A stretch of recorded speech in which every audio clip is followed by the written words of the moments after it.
and I will lead us in the Pledge of Allegiance. Please mute your phones. Pledge allegiance to the flag of the United States of America and to the republic for which it stands, one nation, under God, indivisible, with liberty and justice for all. Our next item of business is approval of the amended and revised agenda.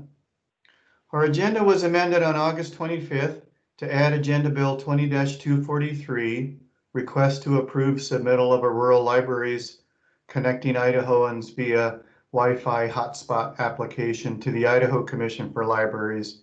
And this is an action item on the business agenda. The agenda was revised on August 25th to reorganize items. An Agenda Bill 20-234, request for approval of a planned unit development final plan, PUD 19-04, subdivision final plat, SUB 19-06, an associated escrow agreement for the River Ranch Phase 3, was originally identified as a public hearing, and it is not a public hearing, so that was incorrect. We have corrected it on the current agenda. So the agenda has been amended and revised.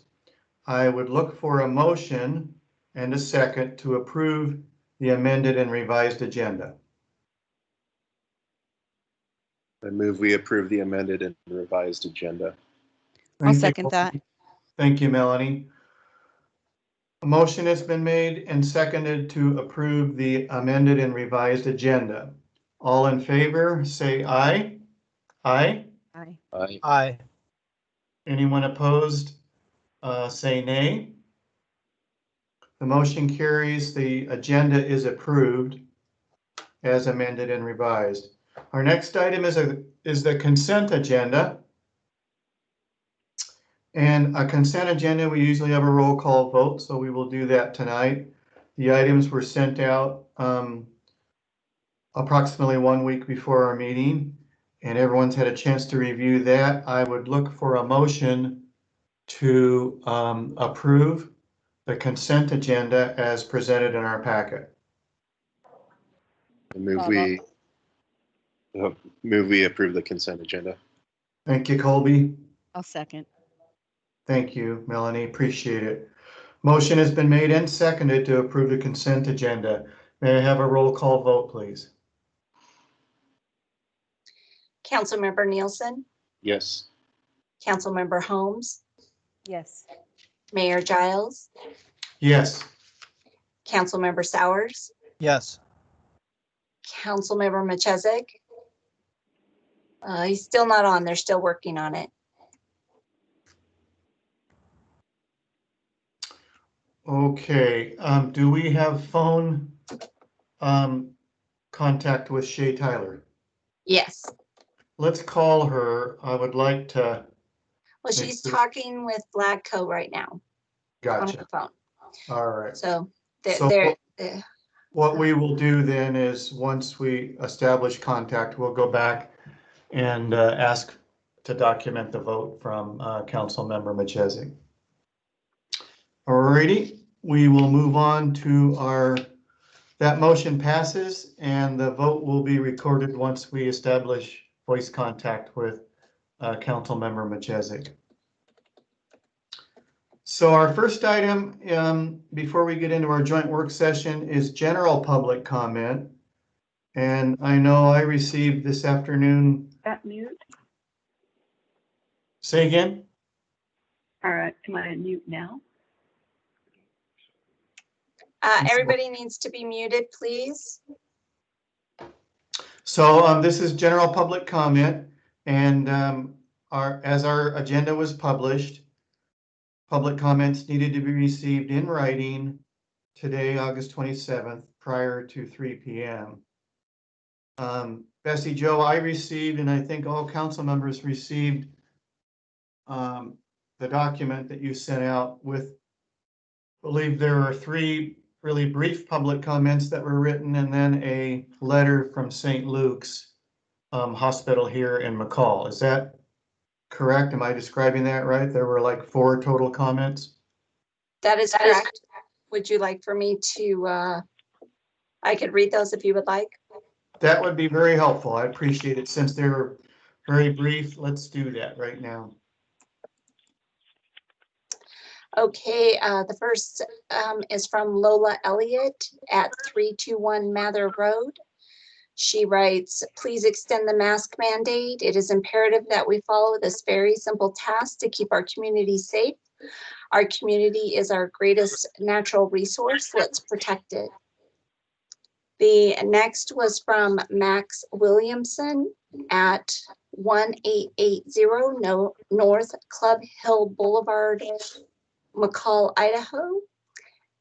He writes, please, for the protection of everyone, require everyone mask up to enter any buildings, public and private, in Mccall and any areas under your jurisdiction.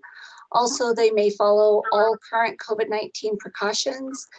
Make it an ordinance or whatever it's called with a $100 fine so people will take this serious. Thank you for considering people's safety. The next is from Peter Garcia. He lives in 273 Rancho Court, Chula Vista, California. He writes that there's a hotel manager, Freddie, Farfan, Tanya, Aurora, Naria, etc. They are all illegals and they are hiring more illegals, taking money from them. He drives a lifted Ford Excursion. Be careful. We have a next comment is from Scotty Davenport. He writes, extended mask requirement till end of year. Not do it each month. We need to back up health district and businesses. People are just now getting, we are serious about mask up. St. Luke's from Gregory Irvine, MD, writes, Mccall City Council, I am writing to beseech you to extend the Mccall mask ordinance beyond its upcoming expiration. Your wisdom and leadership in passing and enforcing the ordinance in early June and continuing it through the month of August has undoubtedly bent the curve of the spread of COVID-19 in Mccall and Valley County.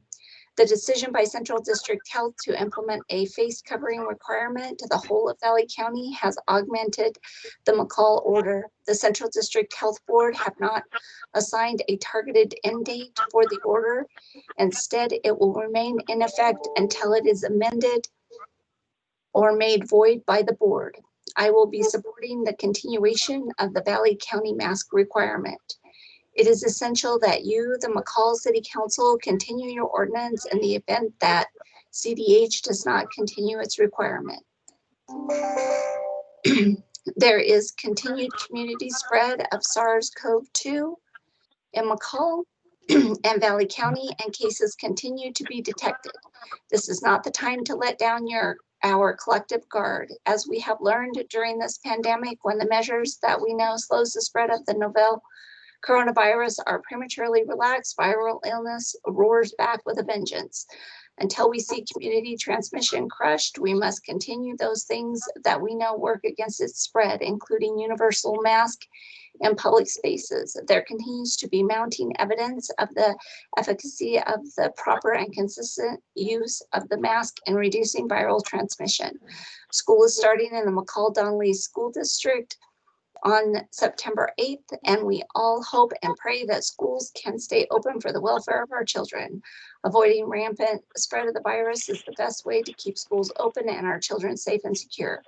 Though children are less likely to experience serious symptoms with COVID-19, some do become severely ill and can be vectors to accelerate spread to their families, friends, and the community at large.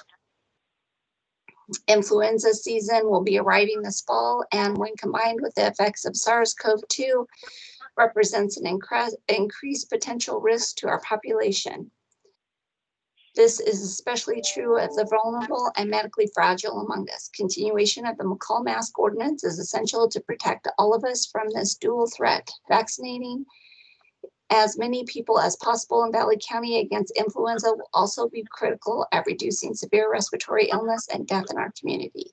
As the colder weather pushes more of us to indoor spaces, our risk will also be increasing. The novel coronavirus spreads much more effectively in combined indoor spaces than it does out of doors. I also urge the Mccall City Council to extend the emergency powers ordinance per Idaho code related to the pandemic beyond its September 18 sunset.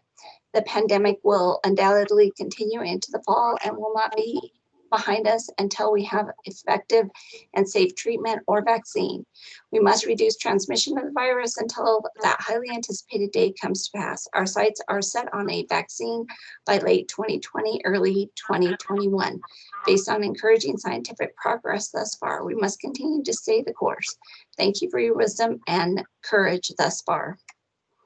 That concludes the written public comments. I do want to remind everybody that if you do interrupt the meeting, you will be disconnected. So please be respectful of those that are presenting. Thank you. Thank you, Bessie Jo. And our published agenda did state that we would not receive any verbal comments. So thank you for reading all of those. Appreciate it very much. Mike, I see you. Councilmember Mike, you are over at the community center. Can you hear me? This is Bob. Yeah, Bob, I hear you fine, and I am on and all set at this point in time. Thank you. Hey, you're welcome, and thanks for serving over there. So I got 3 questions for you. The first is, do we have any guests in the audience with you? Robert Lyons is here for the work session. Thank you. Okay, the second question is, we've had 2 action items. We approved the revised amended agenda, and then the second item that we approved was the consent agenda. And for the record, we wanted to make sure before we proceed any further down our agenda that we got your vote. Would you have voted aye on both of those? Yes. Okay. So, Bessie Jo, if you would record that, I think our records are complete. We're going to move on to the joint working session number 2 with Planning and Zoning Commission and Valley County Board of Commissioners. I'm going to ask Michelle to kick this off, and then I understand that Diane Cushlan, our consultant, will be leading us through this discussion.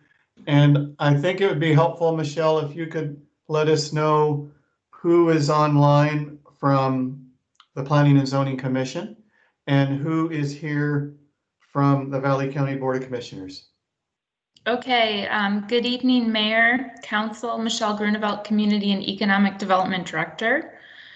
First off, I will just kind of give you a brief overview about what we're going to talk about, and then we'll have everybody, we'll call roll and make sure see who's on the phone this evening. So basically tonight, this is the second work session of our next round of code updates. Diane's going to lead us through a PowerPoint presentation. She is on the phone, and I just want to make sure that she can hear us. So if you're there, Diane.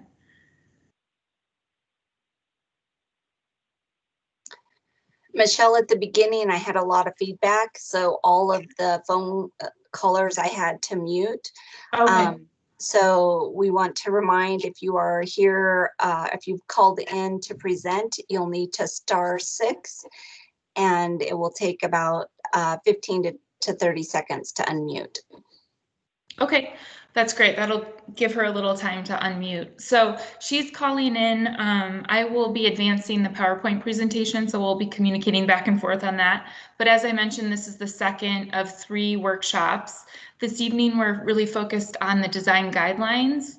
And then we're going to also talk about the shoreline and river environs zone, and talk a little bit about the process. And so I think it'll be really interesting to hear from our planning and zoning commissioners, because they're the ones who really review these applications, their design review applications, and the final decision rests with them. However, our governing boards will also have an opportunity to raise any questions or voice any concerns that they have about any of those codes that we're going to discuss tonight. So I think Hasbrook from the county is on the line. Are you there?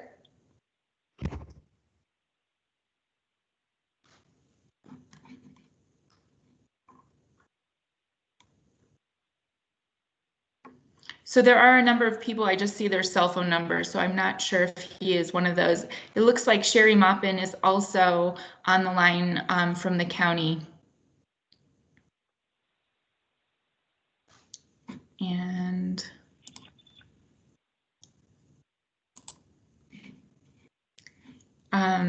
then Morgan, if you could, do you want to call roll for the Planning and Zoning Commissioners? Sure. Commissioner Cron, Present.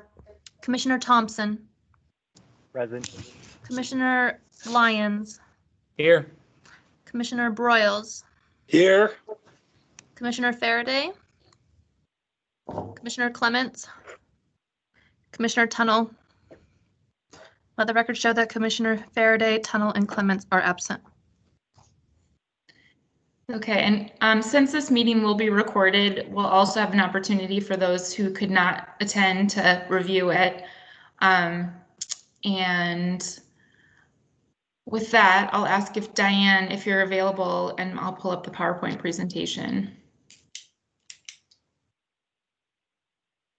Are you there, Diane?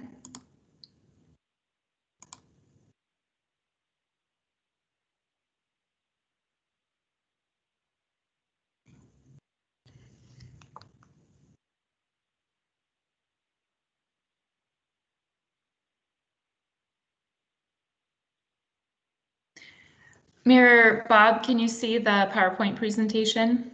Yes, yes, we can see it fine. Okay, great.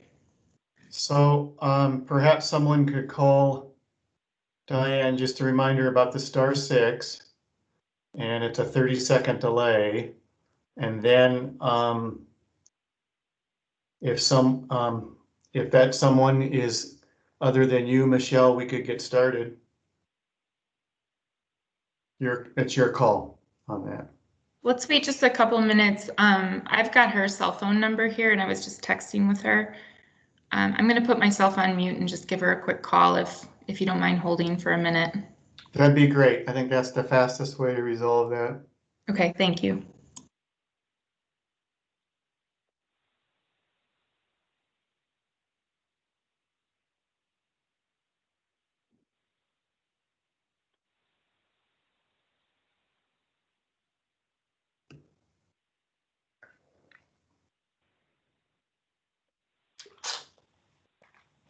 So *6. Can you hear me? Yes, is this Diane speaking? It is. Diane, welcome. Yeah, we have a system where our guests that are on audio only calling in have to press *6. It takes about 30 seconds. Thanks for joining us. Michelle has given us a really good overview. This is Mayor Bob. So I'll let you and Michelle proceed, and we look forward to hearing from you. Thank you so much. We had a internet interruption, and so I had to go to phone, and I apologize and appreciate your patience. So, Michelle, if you go to the agenda slide. So today we're going to do a short recap on the July 30th workshop for those of you who missed it, and maybe some of you who just want to refresh your mind a little bit about what we covered. Then I'll provide a high-level overview of the 2 areas of proposed changes that we're currently working on, and that includes design review and the shorelines and environs overlay changes. And we'll be calling on you for input and direction throughout the presentation. We want to make sure we're headed in the right direction, so we really appreciate the comments that we heard at the last workshop and the ones that we hope we'll hear again from you tonight. And then Michelle and Morgan, of course, will be here to provide some backup support as we move along. So if you go to the next slide on the recap from the workshop in July, just very quickly, we went over what we were trying to achieve with these code amendment updates over the last year and a half and as we move forward. And then we provided a high-level primer on zoning. And we described the amendments to the code that had already happened. And then we described very briefly the work in progress, which is what we're going to cover tonight and in the second workshop in September. And then we also shared our list of future amendments, and we received some very valuable input from all of the participants on some changes that they would like to see in terms of issues related to scenic byway, floodplain, engineering requirements, manufactured homes, commercial zoning, and commercial uses in the residential area. So a lot of issues on our plate in what we call the parking lot, and we'll be working on developing a work program from all of those as we move forward. So if you go into the next slide, we'll just jump right into it and get into our topic, our first topic tonight, which is design review. And for those of you who attended the July meeting workshop, you've seen this slide before. It's a cover of the City of Mccall design guidelines that were adopted, I believe, back in 2006. And one of the directions for our work right now is to incorporate provisions of these into the zoning code. These guidelines are currently adopted by reference in the zoning code and are the basis for the design review process that the Planning and Zoning Commission shoulders for the most part. The guidelines, if you looked at them, are in the form of a narrative or description format. And our objective is to take some of those and codify them into the code so they have a little more standing and a little more precision than what they currently have. So we've been drafting design standards for residential, commercial, shoreline and environs, and in the scenic route overlay districts. So if we go to the next slide, I want to just step back a minute and describe the difference between design guidelines, which we have now, and design standards, which we'd like to move a little bit toward. And design guidelines are flexible. They're usually qualitative measures of certain design factors or design elements. They include, they are usually like our adopted Mccall design guidelines in descriptive language, and they use terms such as should or may and allow for a broad range of outcomes. Design standards, by contrast, are more objective. They're quantitative measures. They're very specific. They frequently use numbers or dimensions or very precise wording, and they're usually stated in words such as must or shall, and they result in a narrow range of outcomes. They usually have little or no flexibility as much as design guidelines. So here's a chart that describes some of these indicators in contrast with each other between design guidelines and the design standards. And one of our main objectives, that we'll describe in a few minutes, is to try to make the design process have a little more certainty, be a little more precise than it's been in the past. And also by doing that, maybe lift some of the burden of the Planning and Zoning Commission in the review of design projects and put some of that into the staff's realm of decision making. And Diane, if I could just add, so the design guidelines, the Mccall area design guidelines, they were adopted originally in 2006. And prior to that, there wasn't really a design review process. And so the idea behind them in 2006, it was a new process. I think the thought was we don't want to be too prescriptive, and we want to make sure that people have kind of some flexibility. And then, you know, in working with the design standards over the last 14 years or so, you know, we've kind of seen which design guidelines might be better as standards and which ones are better as guidelines. And we've seen kind of some of the struggles as we've moved through a lot of different projects. So I think we're in a really good place now, and we'll probably hear from the commission a little bit about, you know, which ones might be better as standards versus guidelines. Great, yeah. So if you can move to the next slide,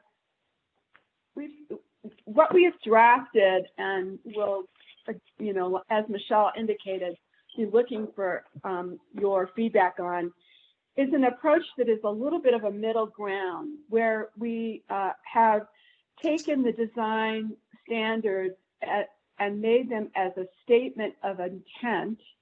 And then after that statement of intent, we followed up with some examples that provide some options or provide a little more flexibility than a very precise dictate of what the design should be. So here's an example of that. We have in the commercial district design standards, a standard on pedestrian scale. And we've also included a definition for what that means. But the intent statement is the scale of all structures shall be at a pedestrian scale.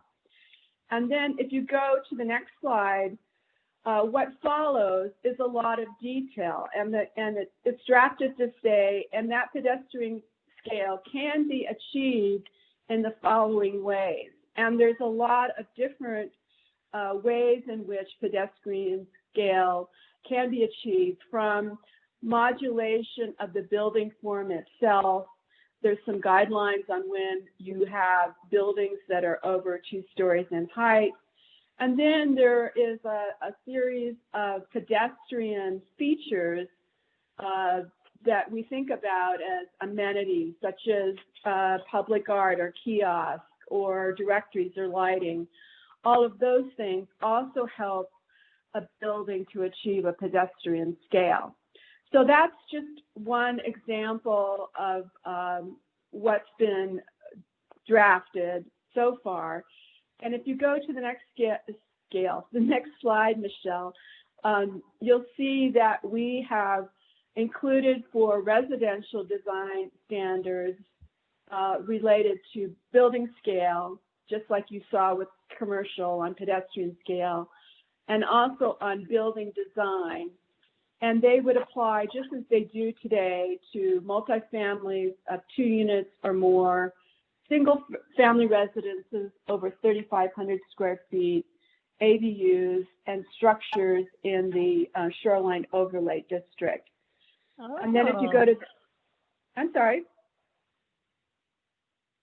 And then if you go to the next slide, which is the last slide in this section, new commercial design standards have been developed for the one we saw, pedestrian scale, I'm as not getting any slides. I'm getting a white screen. Mayor Bob, are you able to see the slides? Yes, they're coming through fine. Sir, could you identify yourself?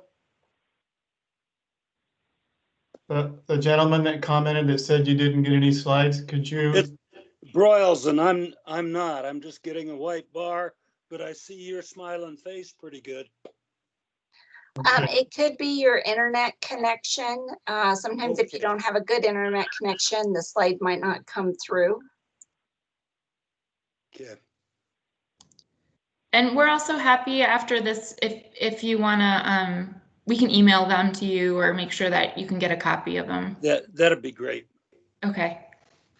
Thanks for letting us know. Michelle, Thanks, so Michelle, Scott. But Michelle, to answer your question, at least on the city internet, it's coming through fine, your presentation. Okay, thank you. Great. So Michelle, are you on the commercial design standards slide? Yes. Okay.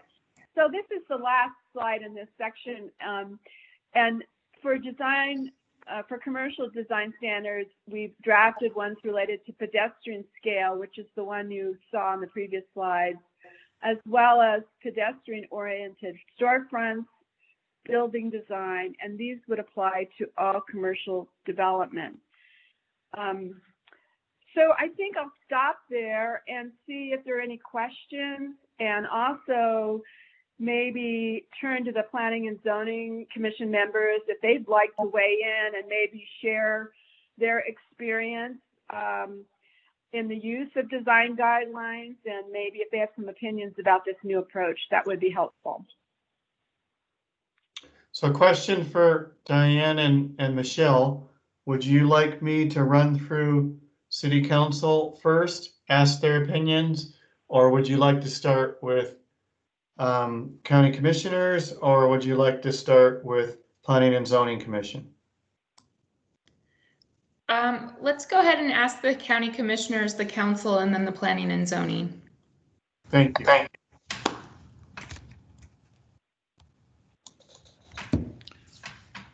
Michelle, this is Sherry. Can you hear me yet? Yes. Okay. I don't have any questions to this point. I don't think a lot of this will apply to the impact area. Yeah. Oh, sorry, I'm getting some feedback.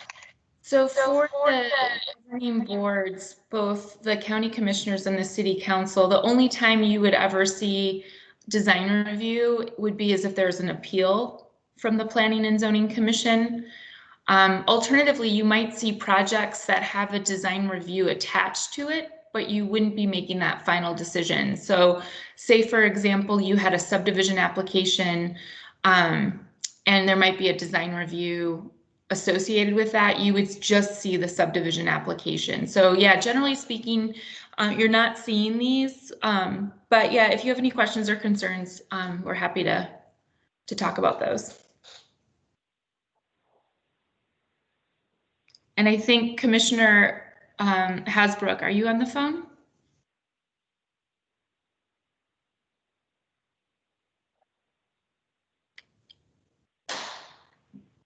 Okay, I'm not hearing from him. So Mayor Bob, if you want to run through the city council members.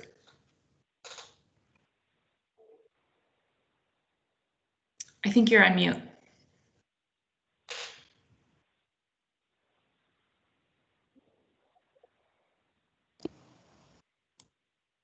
Okay, so for tonight's meeting, our order will be start with Councilmember Tom, then Melanie, Mike, Colby, and myself.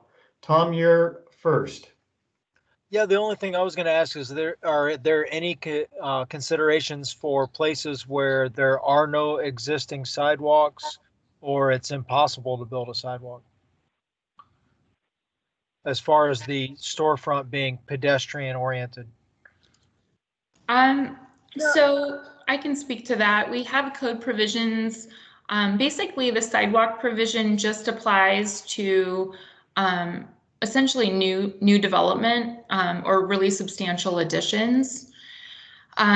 So generally speaking, there's provisions in there. I mean, I guess the other thing is that there is a provision for the Planning and Zoning Commission to require a sidewalk if there's sort of a health safety issue. But then there's also some legal aspects that we always look at with every project to make sure, that whatever that improvement is roughly proportional to the amount of development that's occurring. So those are the kinds of things that we have in place. We also have alternative kind of street sections for certain areas of town that may be things like separated paths if they're on our pathway master plan or transportation plan. So we look at those kinds of things. Sometimes we talk about sidewalks to nowhere. A lot of times we've been able to get, if a private development, is putting in a sidewalk, sometimes we're able to make that linkage through other funding sources. So we try to get them connected as soon as we can. And there have been some where, where it doesn't look like the sidewalk's coming down anytime soon. We've asked, either for a financial guarantee with a timeline. So there's kind of different ways to manage that situation. Does that answer your question? It does. Okay, great. And so at this point, we're not, we haven't really gotten into that level of detail, you know, looking specifically. That's more of a development standard and less of kind of a, the design guidelines were a little softer, but we do have a development standard associated with sidewalks too. Okay, I don't know, Morgan, who's our city planner, is also on the phone. Do you want to add anything, Morgan, to that? No, I was going to say the same thing, that these design standards relate more to the design of the building, and things like sidewalks relate more to the infrastructure, which is handled in a separate section of the code. That's all I was going to say. Thank you. All right, let's move on to Melanie. Questions or comments? You know, I think at this time, I'm gonna just be good and continue to listen. I might develop more questions later. Thank you, Melanie. Mike? I don't have any questions or comments at this point. All right, Colby? No questions at this time. And no questions from Mayor Bob. I'm good. So we can continue to the next group or go on to the next topic. What your call, Michelle? Yeah, I would love to have Morgan go ahead and run through the planning and zoning commissioners that are on the phone, just because I think they have a lot of experience with these applications.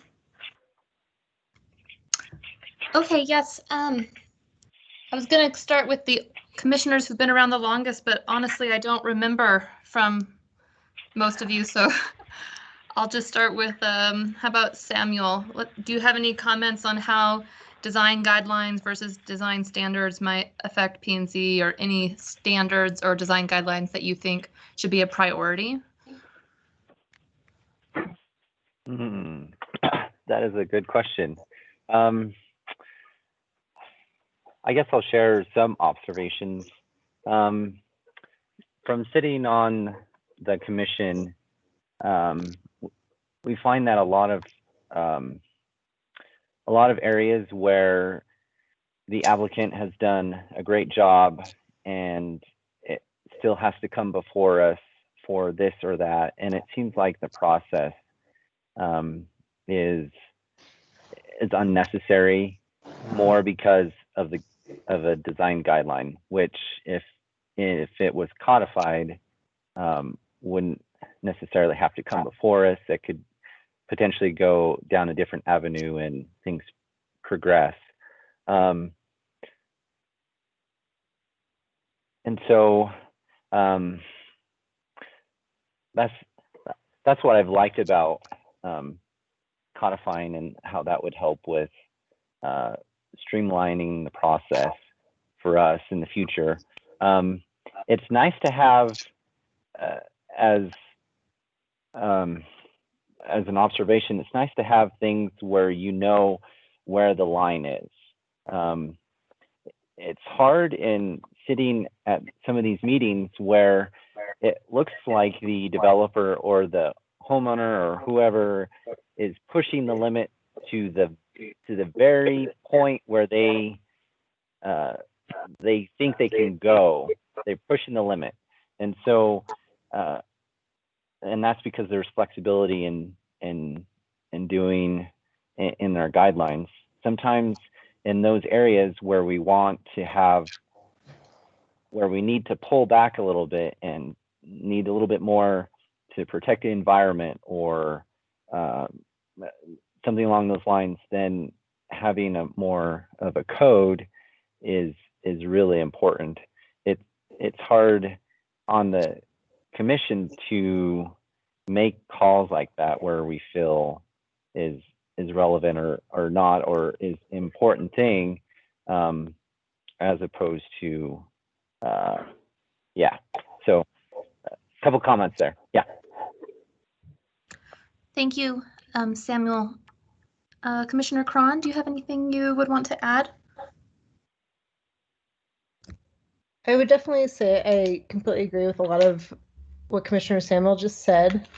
There is a lot of applications that do seem a little bit tedious in the process. And I definitely agree that I think we need to have maybe more rigid wording with our guidelines, not leave as much up for interpretation. I think that's where sometimes the process too gets a little bit lengthened when it could be a little bit more streamlined in those instances. To me, the code has always been something that's more black and white, and that, you know, personally, I think we all do, but I definitely more referred to as more of my guidelines for recommending approval or dismissal. And it just in general, you know, I'm on favor for this. I think this, you know, the less subjective and the more objective the wording is, I think the better. Thank you. Commissioner Lyons? Can you hear me? Yes. Are we there? Well, I see both avenues. As far as having set standards, I think it could make more sense when you're dealing with single-family homes. You can pretty much tell, okay, a lot's a lot, and this is what you can and cannot do. I think when you're looking at developments, some of that could be helpful because it takes some of the unknown away from the developer. But then also, I think it's important for the developments to potentially have flexibility because they can modify certain things, and it's important to try to keep some of their costs down to be able to make the development work, especially as we're looking into some of the housing and getting the housing affordable. So if you have set standards, I think for all development, it may make things cost prohibitive when if there's some flexibility with the developments, yeah, I think you can still get the outcome. And I think it's worth spending some more time on developments versus the time we spend on, you know, the homes that are, it could be very easily a standard, and I think staff can approve or deny those pretty much on their own if they're set standards. Thank you, Commissioner Lyons. Commissioner Broyles, I know you're new to the commission and haven't actually had a meeting with us yet, so you aren't necessarily very familiar with our design guidelines, but you do have a lot of experience with planning and zoning commissions in the past. You don't have to comment, but if you feel like saying anything, feel free. I have some 45-year opinions as a city attorney, and they are in mirroring with the courts, and Mrs. Cron is objective beats subjective every time. The planning commission is ministerial and not discretionary. The discretionary decisions belong at the council level, and the clearer the better. And that's pretty straightforward. The courts are gonna want objective standards so that there's not ambiguity, and that of course is the pit of all chaos, is ambiguity. Thank you, Commissioner Broyles. That's me. Thank you. That's everyone from the commission. Thank you. So I'm ready to move on if everybody else is. That sounds great. So Michelle, would you advance the slide? So the other area that we are looking at changing, and there was a lot of good introduction to this in your comments, is to provide more opportunities for administrative decision-making and take some of the burden off the commission, maybe streamline the process a little bit and reduce paperwork. So if you would go to the next slide, Michelle, it shows the administrative review areas that are currently in the code. And then we've underlined those sections which would be added: accessory structures and infill of commercial structures less than a certain square feet, and then some residential structures. So those areas that are highlighted are the ones where we would like to, if there's some opinions about what should be good thresholds or what should be the sidebars for the administrative review, we're looking for some direction on that. You know, you always have to set some kind of a benchmark, but one of the suggestions that staff has made, and maybe if the commission has time, is to think back on some projects that they've looked at over the last couple of years. And maybe through analyzing those projects, we could come up with some good thresholds where those X's are that are highlighted on this graphic. So that's the kind of direction we're taking. Michelle, did you want to say something about number A, building heights less than 30 feet in the residential zone, which is a current area of administrative decision making? Sure. Sorry, this one's coming in from my windows. So that's a current standard. We thought that was probably worth looking at. I know building height's always pretty contentious in the Mccall area, and 30 feet can be a substantial structure. So that's just something that we thought was worth taking a look at. So that's kind of it. At this point, I mean, a lot of structures fall underneath that, but we are seeing taller and taller structures, and these are residential zones. So sometimes we see structures that are in excess of that. So I don't know, Morgan, do you have anything else to add? Yeah, so the code currently says that we could place on the consent agenda and not do a public hearing for design reviews for any home less than 30 feet in height in a residential zone. I haven't been doing that in practice. It's an option, but I haven't been, because that would be a significant number of homes. And like Michelle said, 30 feet could still be a 3-story house. It's still quite significant. And so my personal opinion is that it's a little too tall to give me the authority to approve any house under 30 feet, because that could be just about any residential house going in. I think it might make sense to reduce it a little bit. And if it was reduced, I might have, more confidence and feel more comfortable taking some residences in, but I don't want to be the person to set that line, that height line myself, if that is helpful. I don't know if the commission would say, okay, single story or 2-story. That's just one of the things that we said we wanted to have a conversation about, and whether that's tonight or whether that's, you go home and think about it and think about the applications we've seen, and then you let us know, you email Diane, myself, or Michelle, and give us your feedback of, okay, well, we've thought about it and we think X. We'd be happy to include those comments moving forward. We don't have to hash it out tonight. We have a limited amount of time this evening, but that one in particular is one that we thought would be worth getting some commissioner comments on. Yeah, and also this addition under 500 square feet, is that the right threshold? And for infill commercial structures less than a certain size too, we need to come up with some requirements for that. So could we just go to the next slide, and then maybe we can see if there's any comments, give you a couple of minutes to think about that.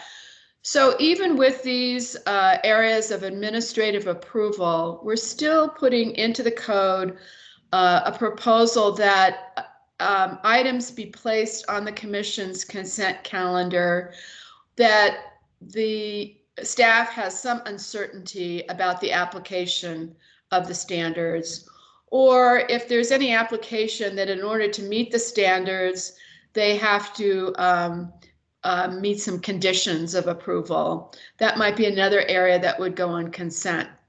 So that I think helps in a transition of projects that the commission has previously been the decision maker on and now is being transitioned over to the staff. This gives some, touch, at least the commission has some touch with those applications as they move forward. And if these thresholds that we put in the code aren't working, then those consent discussions would be good red flags for them to go back and rework it. So that's kind of the proposal. I guess, I don't know time-wise if it's best to move forward, or if anyone wanted to comment on this approach that we're taking or has some ideas about those thresholds, that would be great too.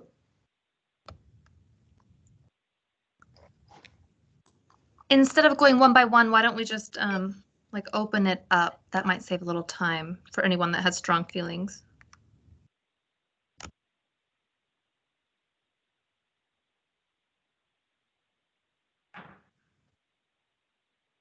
Okay. Ready to move ahead? Yeah, let's go ahead and keep going. Okay.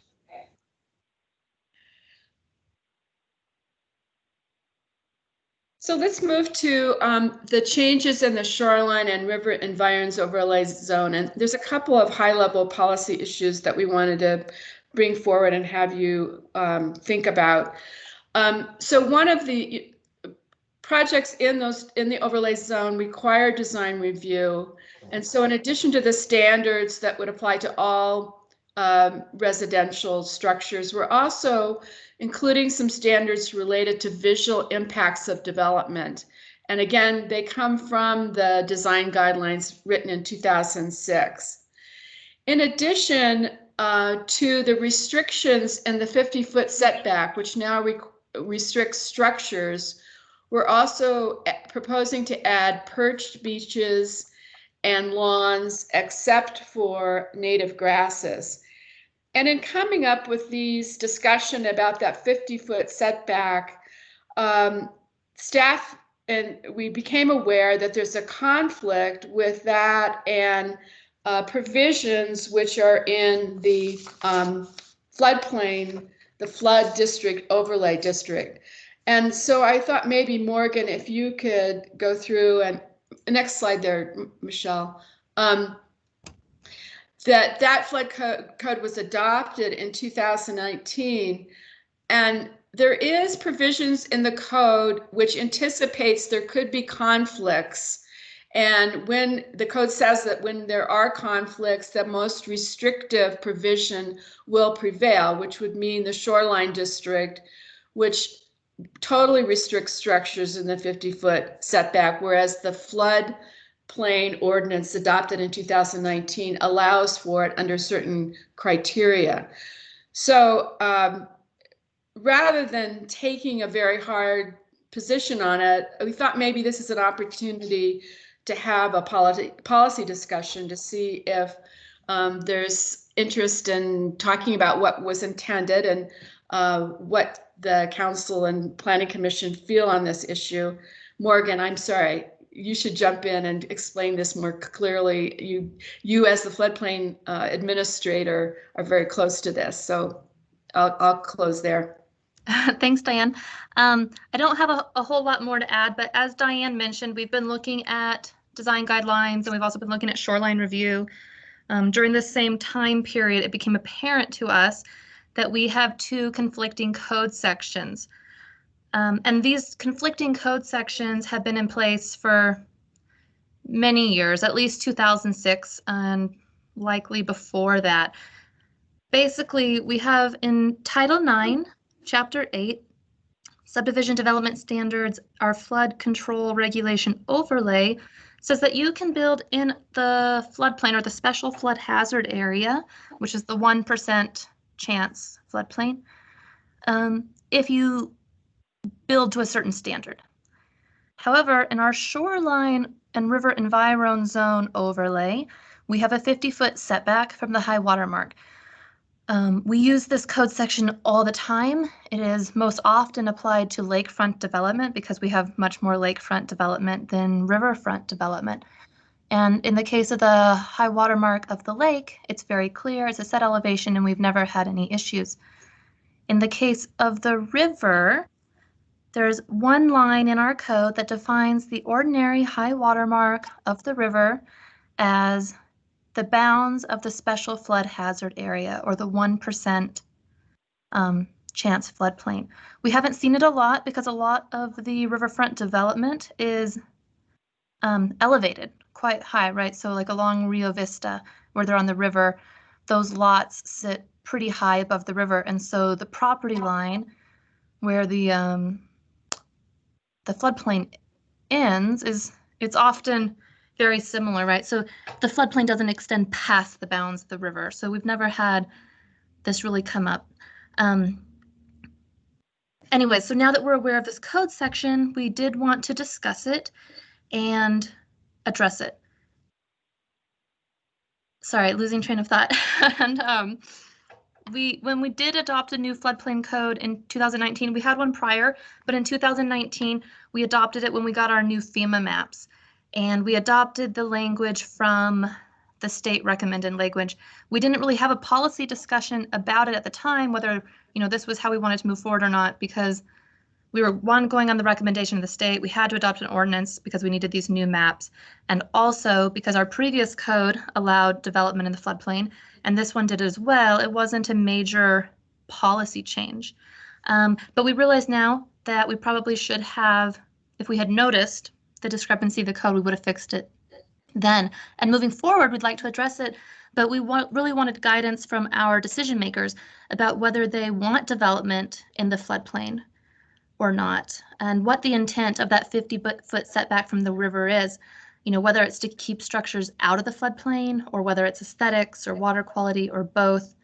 And we just wanted to get the feeling of some of the decision makers before we started trying to draft that language and knew which direction we wanted to go. And please let me know if you have any questions. I know it can be complicated. I guess the first question is, does everyone understand the difference between the floodplain, the floodway, and the shoreline setback? Because I think it's a little confusing. So I am willing to bring up the map, the GIS, if that's helpful for people, or if we just want to have a conceptual conversation right now about whether we want development in our floodplain or not. And I believe Cinda might be on the phone, and she's the floodplain administrator for the county. And so she's here if you guys have questions about how the county might do it as well, I believe. Cinda, are you on the phone?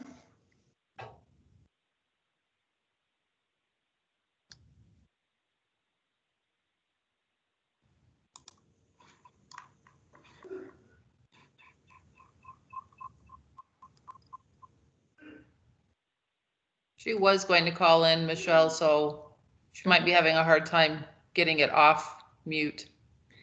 And Sherry, my understanding about the county is you guys do not allow development in the floodplain. Is that correct? That is correct. When you're dealing with septic systems, they don't work well in the floodplain. Okay. So Michelle and Morgan, this is Mayor Bob. Would you like to hear from the council on this? I think that'd be great. Yes. Okay. So it sounds like one of the pointed questions staff would like to hear from us on is, should there be construction within, should we allow construction within a floodplain? Tom, what's your thoughts? Well, I think I'm still asking the same question I've asked quite a few times before, which is the floodplain map still following property lines, or have they fixed it so it's following contour lines? So we have an updated. Is that Cinda? Yeah, I'm here. Okay, great. Welcome. Sorry about that. I was having a hard time getting that off mute. So the county doesn't allow development in the floodplain, and we have the 30-foot setback from a high water line in those areas where it's not actually defined as a floodplain. Most of the floodplain is the unidentified zone A's, which aren't specific elevations. So if someone wants to do development, they have to interpolate exactly where those base flood elevations are. And so that's the county. In the city, we do have the elevations identified along the river. And so we have an identified floodway and we have an identified floodplain. And no, Tom, they do not follow property lines. It is based on elevation. Okay, can you pull that up so we can see it? Of course. Thanks.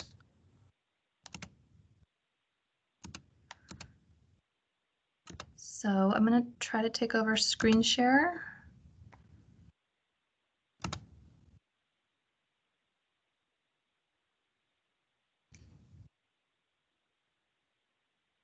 Okay, can people see my screen? Yes. Okay, great. And so let's zoom in.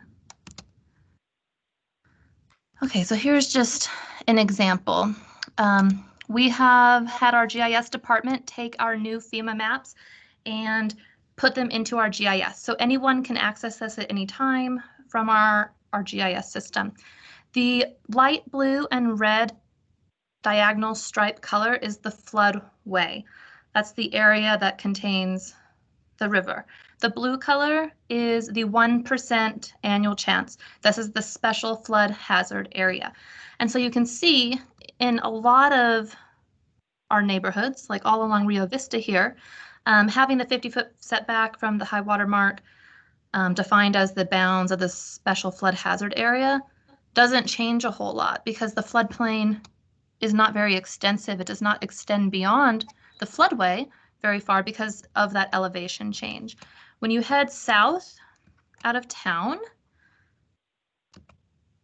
you can see that it's more impactful. These are lower areas with less elevation, and so there's a lot more floodplain that goes out beyond the bounds of the floodway. And so 1% annual chance doesn't sound very significant, but when you have, you know, 1% chance every year, I can't remember the number they taught us in the class. Cinda, you might be better than me, but it's something like, I can't even remember, like 20% of people have a chance of flooding during their 30-year mortgage if they're in the 1% floodplain. Like, it's not that unlikely. And oftentimes these floodplain areas are our wetlands and sensitive areas. But there aren't a ton of parcels that have this floodplain extending beyond the edges of the floodway. As you can see, there are a lot of really large parcels on the south edge of town, primarily in the impact area. So it sounds like, Tom, that your direction would be if we have proper maps that are using good science, like it appears we've been shown tonight from FEMA, that you would support a policy, a general policy of not allowing new building in a flood zone. Absolutely. Yeah, it looks good. I recalled something a little bit different. It looks like they've been putting in a lot of work, and I really appreciate it. Yeah, I agree. Melanie, what's your thoughts on that? Hi, Bob. Actually, I'm good with what's been said. I use these maps every day in my job, so very familiar with them. They're very helpful, and I'm no questions at this point. Thank you, Melanie. Mike? As it relates to the river and the flood zone, floodway, yeah, I would be in line there. Are we also talking about as it relates to around the lake, or did you just want comments on the river? Well, as around the lake, we don't have a problem because the ordinary high water mark is clear. It's a set definition. So we weren't really bringing up tonight the discussion about the 50-foot setback from the lake. We were only talking about the river, but if that's something that you want to, you know, send to us as, you know, put it in the parking lot for something future we should think about, of course, that's welcome. Oh, yeah, no, I just wanted clarification. Yeah, so as far as my comments, yeah, having structures, et cetera, in the flood zone doesn't make a lot of sense to me.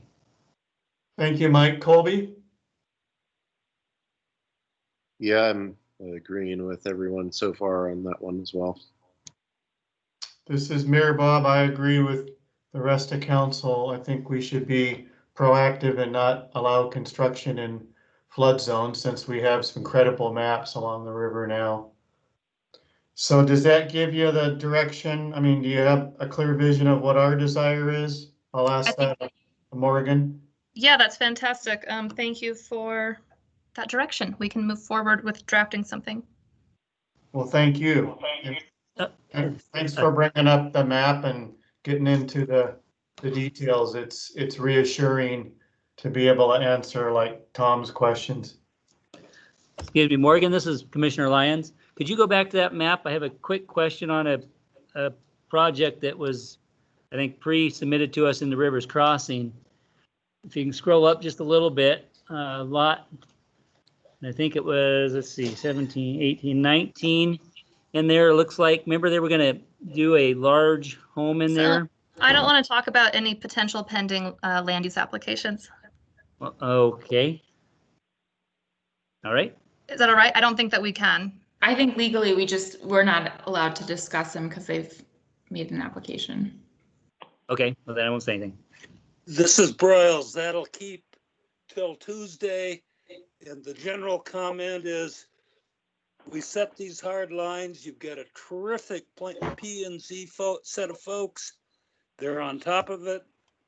The council's made a recommendation that I wholeheartedly agree with, and let's see what Morgan comes up with. Thank you.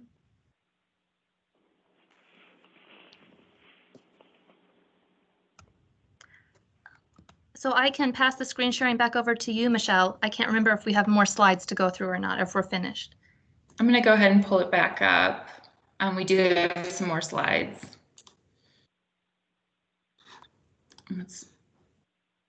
I think we're at the end, Michelle. It was just the upcoming meeting. Yes. So we just had one more slide, and it's just to give you an idea of where we're going. So tonight you got the high level view of half of the code amendments we intend to bring forward this fall. And in September, we'll have another workshop and we'll go over the other half. Those all relate to development standards. And there's a whole host of things that are involved in that.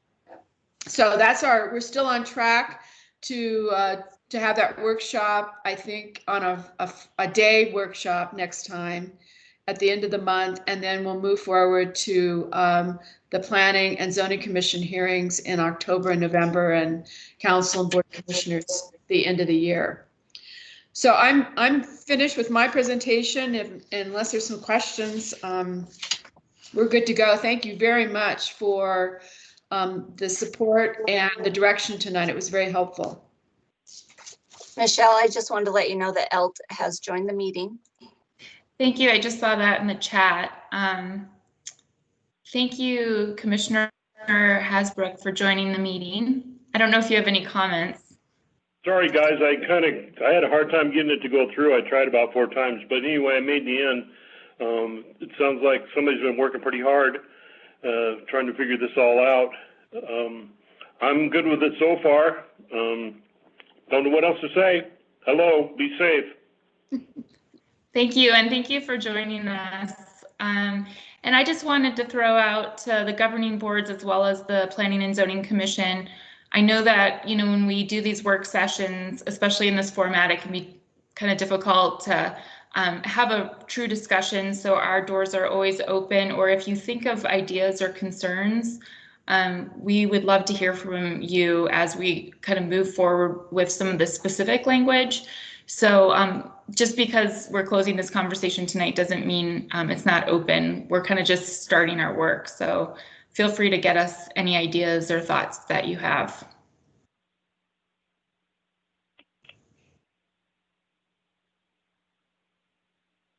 Michelle, this is Mayor Bob. Before we close it out, I wanted to make a few comments and then I'll open it up to council.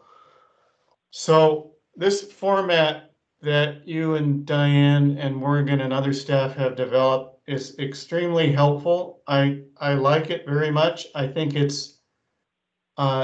doesn't overwhelm us. It's just the right amount of information, and and I think having the 2 or 3 breaks to check in with each of the governing bodies is a great process. So I would encourage you to use it again, as adapted as needed, but I think it works really well for us. It's a very meaningful hour that we've spent with you and learned a lot, and we feel like we've been able to engage and provide feedback to you.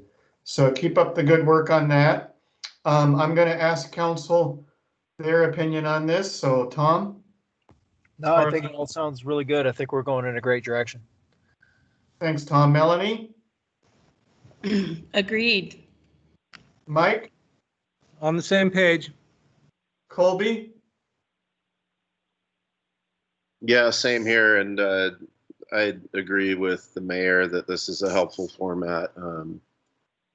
You know, it gives us the initial look at it and gives us some time to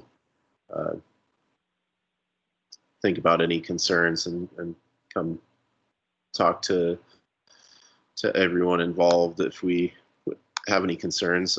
So yeah, I think this is super helpful, and I really appreciate the work you put into it.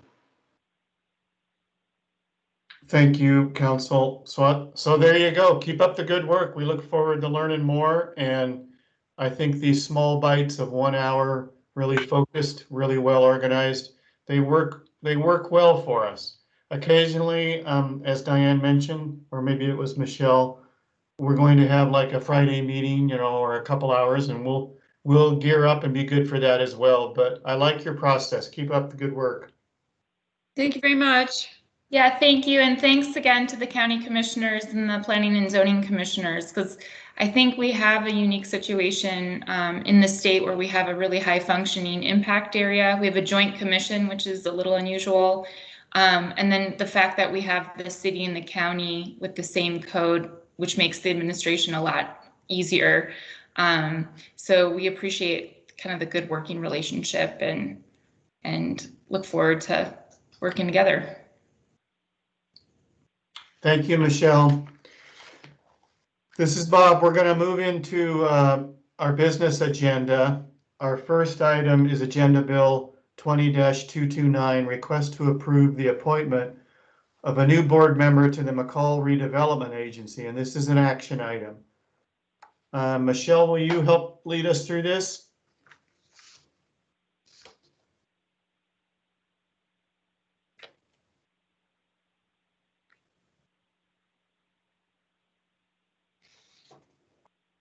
Are you still seeing the PowerPoint presentation or no?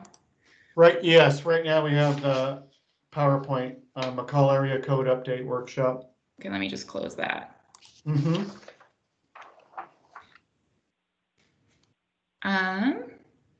Is it closed now? No, it's still on my screen.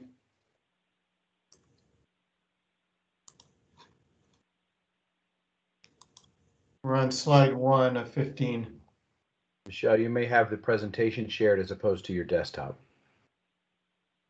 So how do I unshare it? Exit the share and then either pick the new application that you'd like to share, or you can share your desktop, in which case you would be able to change between applications. Okay, and I don't need to actually share anything. Then just unstop sharing. How do I unstop it? Sorry. On your control tray there where you can turn your mute on and your video, there's a square. Yeah, just the closed share tray. Yes. Okay, and then stop presenting. There we go. It's off. Yep. No, you're. Okay. So I'm just gonna pull up the agenda packet for myself. Okay, so basically we have an opening, and we've had an opening on the Mccall area, the Mccall Redevelopment Agency Board. This is a board that's made up of 7 members. It's a 3-year term. We advertised this in the Star News. We actually originally received 2 applications. One person decided not to move forward. So Lou Ross, his letter of interest and resume was moved forward at the last board meeting. The board unanimously recommended his approval, and that occurred on August 18th. And that information from Mr. Ross is in your packet. So basically it's a 3-year term, and it would expire in September of 2023. Thank you, Michelle.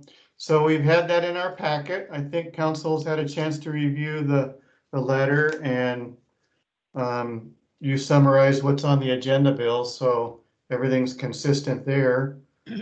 Council, I'm going to ask you if you have any questions of Michelle about the staff recommendation and about the recommendation to approve the appointment of Lou Ross. Tom, any concerns or questions? No, none at all. Looks really good. Thank you, Tom. Melanie? None here. Lou is amazing. So Thank you. Mike? No questions. Colby? None from me. And none from Bob. From me, I'm good with it.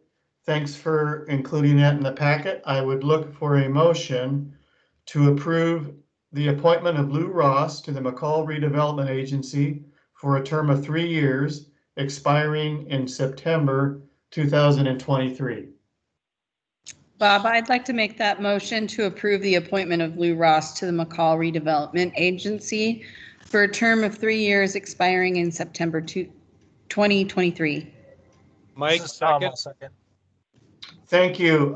So that's Melanie made the motion and Mike seconded it. The motion to approve the appointment of Lou Ross to the Mccall Redevelopment Agency for a term of 3 years expiring in September 2023 has been made and seconded. May I have a roll call vote, please?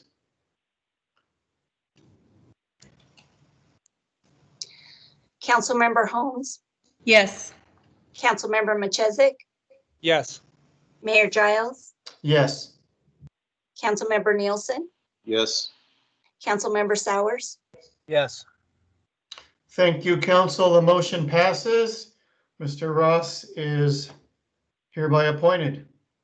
Thank you, Michelle. Thank you. That's great. Then we have actually a full board for the first time in a while. So that's great. That's always good.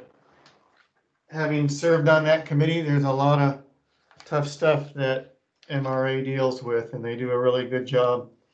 Our next agenda bill is number 20-233, request adoption of resolution 20-19, approving the planning, design, engineering, and construction project agreement with the Mccall Redevelopment Agency for the Lakefront Improvement Project. Lakefront Improvement Project. This is also an action item that will need a vote of the council. Michelle, you'll probably lead us through that. I will. Thank you. It's a great segue to this item. So basically, this is a resolution that would adopt a construction project agreement between the City of Mccall and the Mccall Redevelopment Agency.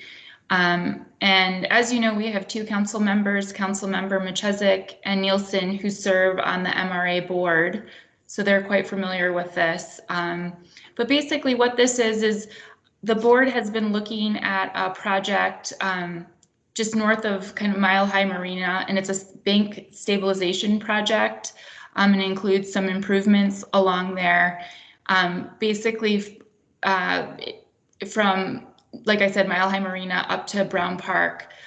What this agreement does is it formalizes the agreement between the city and the MRA, and the city would act as the project manager and the public works construction manager for what we're calling the Shoreline Stabilization and Promenade Improvement Project. This agreement went to the board at their last meeting on August 18th. They approved the agreement and authorized their chair to sign.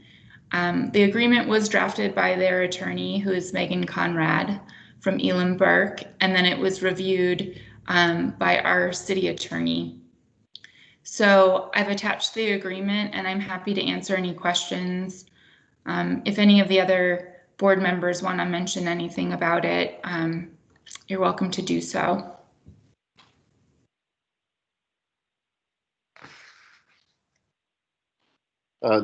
Michelle, it's Colby. I have a question. This is for that section between the marina and Brown Park, and not for the Brown Park stabilization project. I'm a little bit.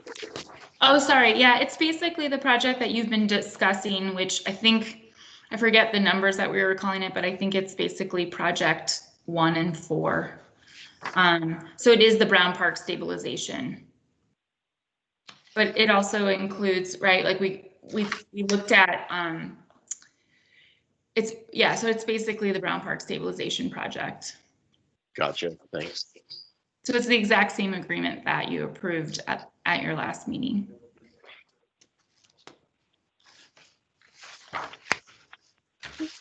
We've decided that we're going to get rid of all the numbers and just call them by names because it gets too confusing. Okay, so in my agenda, Bill, the recommended action is to adopt Resolution 20-19. Okay, so when you, in the two, I started typing black. And you're down here, black or color.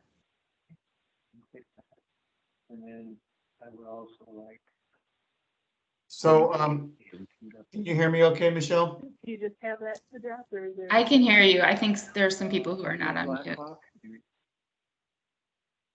So this is Mayor Bob. Could the audience please go on to mute? We're trying to take action on an item for the Mccall Redevelopment Agency. Thank you. So the recommended action is to adopt Resolution 20-19 to approve the planning, design, engineering, and construction project agreement for the Lakefront Improvement Project and authorize the mayor to sign all necessary documents. I think council is ready to move, but let me poll them before I ask for a motion. Tom, do you have any questions before we ask for a motion? None at this time. Thank you, Tom. Melanie? None for me. Thank you. Mike?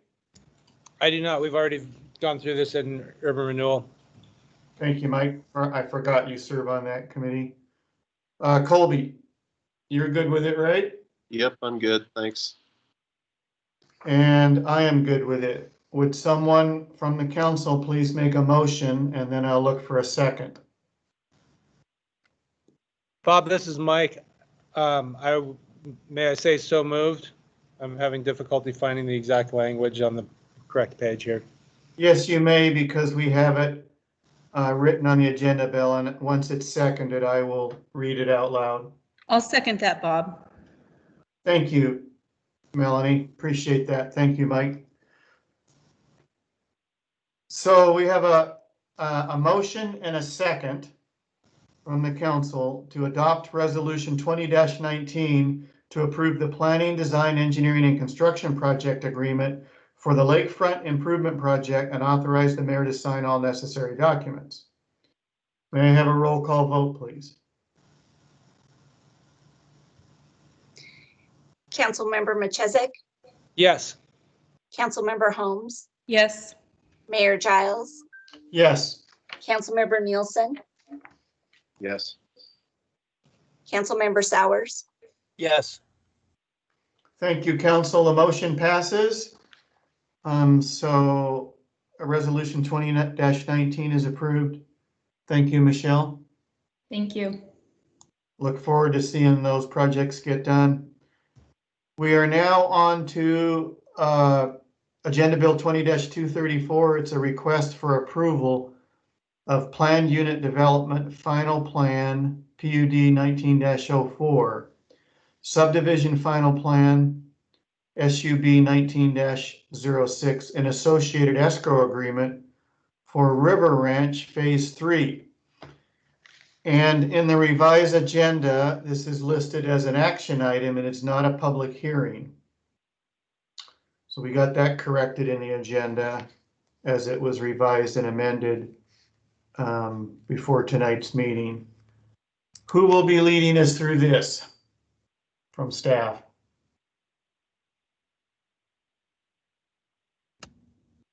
Good evening. This is Morgan Besaw, City Planner. Thank you, Morgan. Thanks. Will you let me know? Can you see the plat up on your screen? Yes, we have on our screen, it says River Ranch Subdivision Phase 3. It is a map with some small print. Okay, thank you. So, as was mentioned, this is a planned unit development final plan and subdivision final plat for Phase 3 and an associated escrow agreement for River Ranch Phase 3.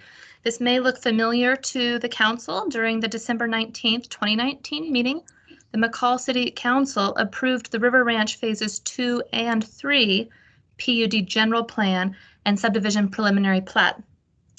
The applicant is coming through with phase 3 before phase 2, which is fine and was intended during the initial phase of the general PUD plan and preliminary plat, because there is extra open space in phase 3 that had to be preserved to ensure that there was enough open space across the project. So that is why we were seeing phase 3 prior to phase 2. That's why this looks familiar. It is a small portion of what you saw in December.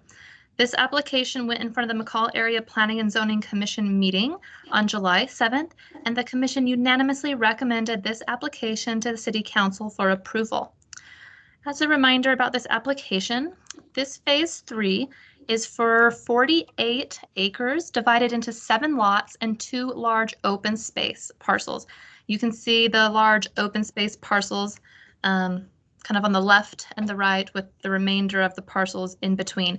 Those open space parcels are comprised primarily of the floodplain and wetlands, so that no development happens in there. The building sites were carefully located during the preliminary platting and preliminary PUD plan to be very carefully located 75 feet from the river and situated to minimize impacts on the wetlands.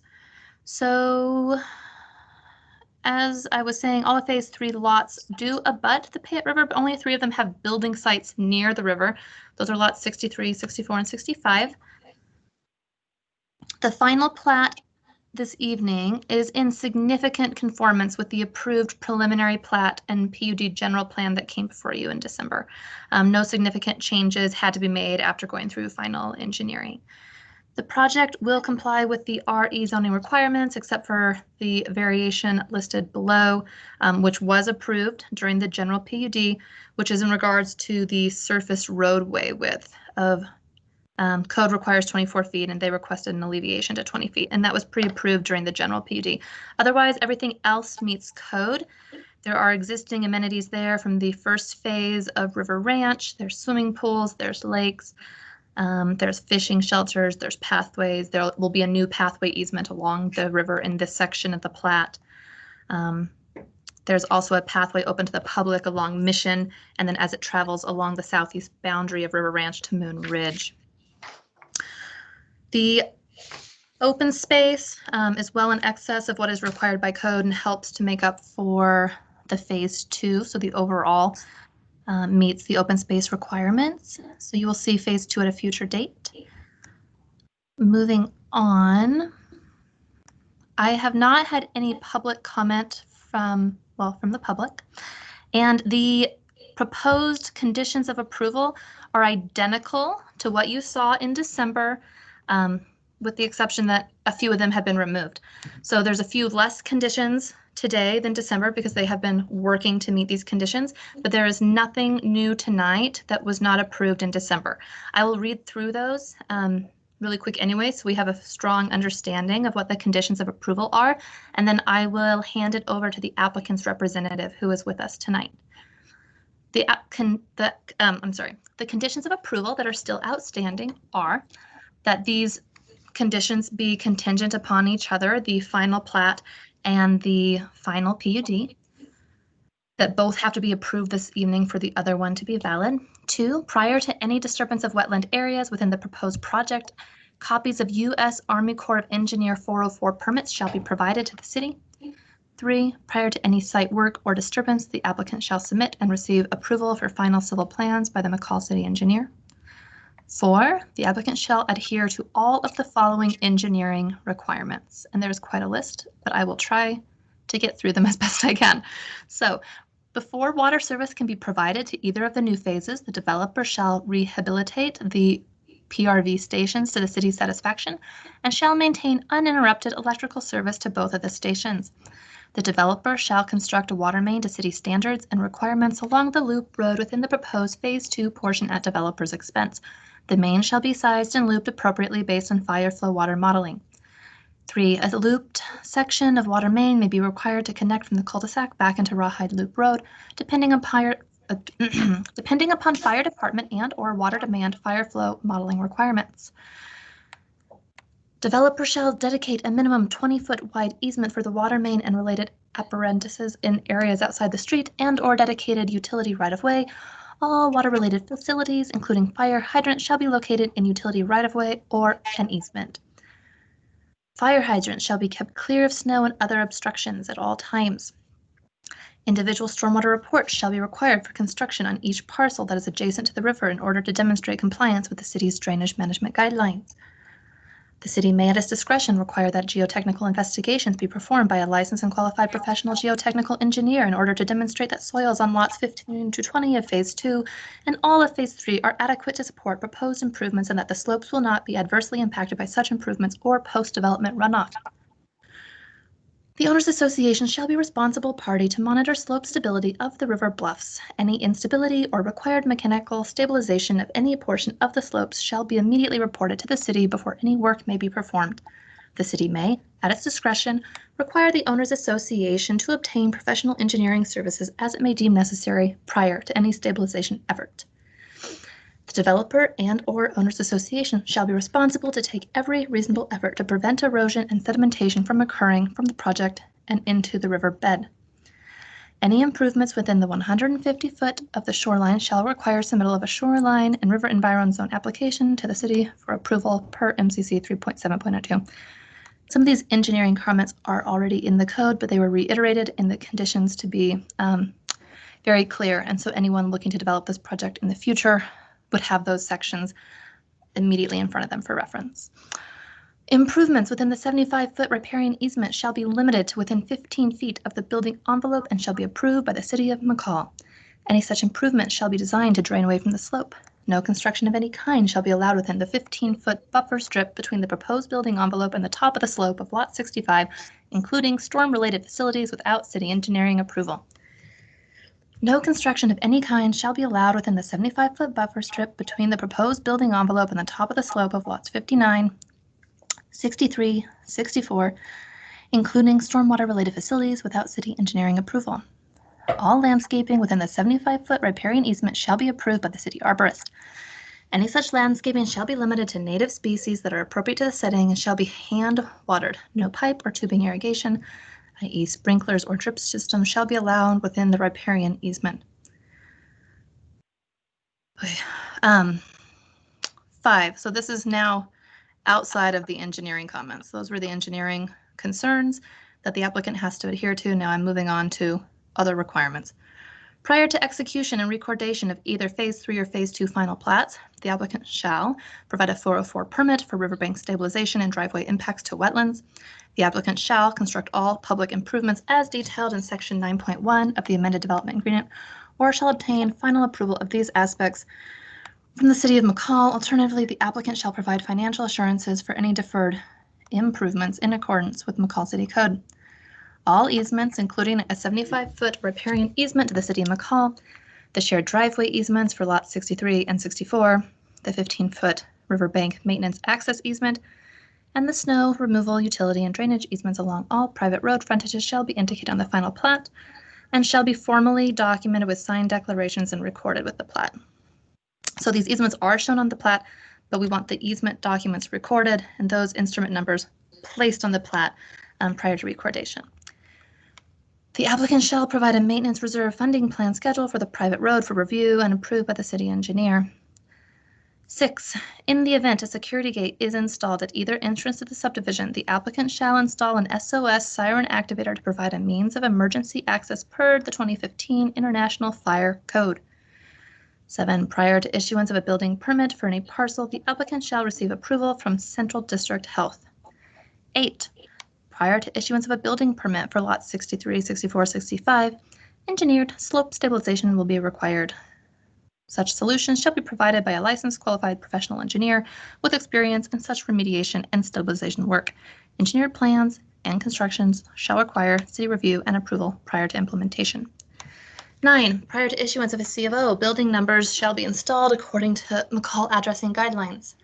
10, per code, the final plat shall be filed with the county recorder within 18 months. Otherwise, these approvals become null and void, or the applicant shall apply for an extension to the City Council. And 11, a full set of as-built record drawings of all improvements intended for public use, maintenance, including, but not limited to, Water and sewer lines, and including also private and public streets, shall be furnished to the city for the permanent records of the city within 60 days of completion of the construction.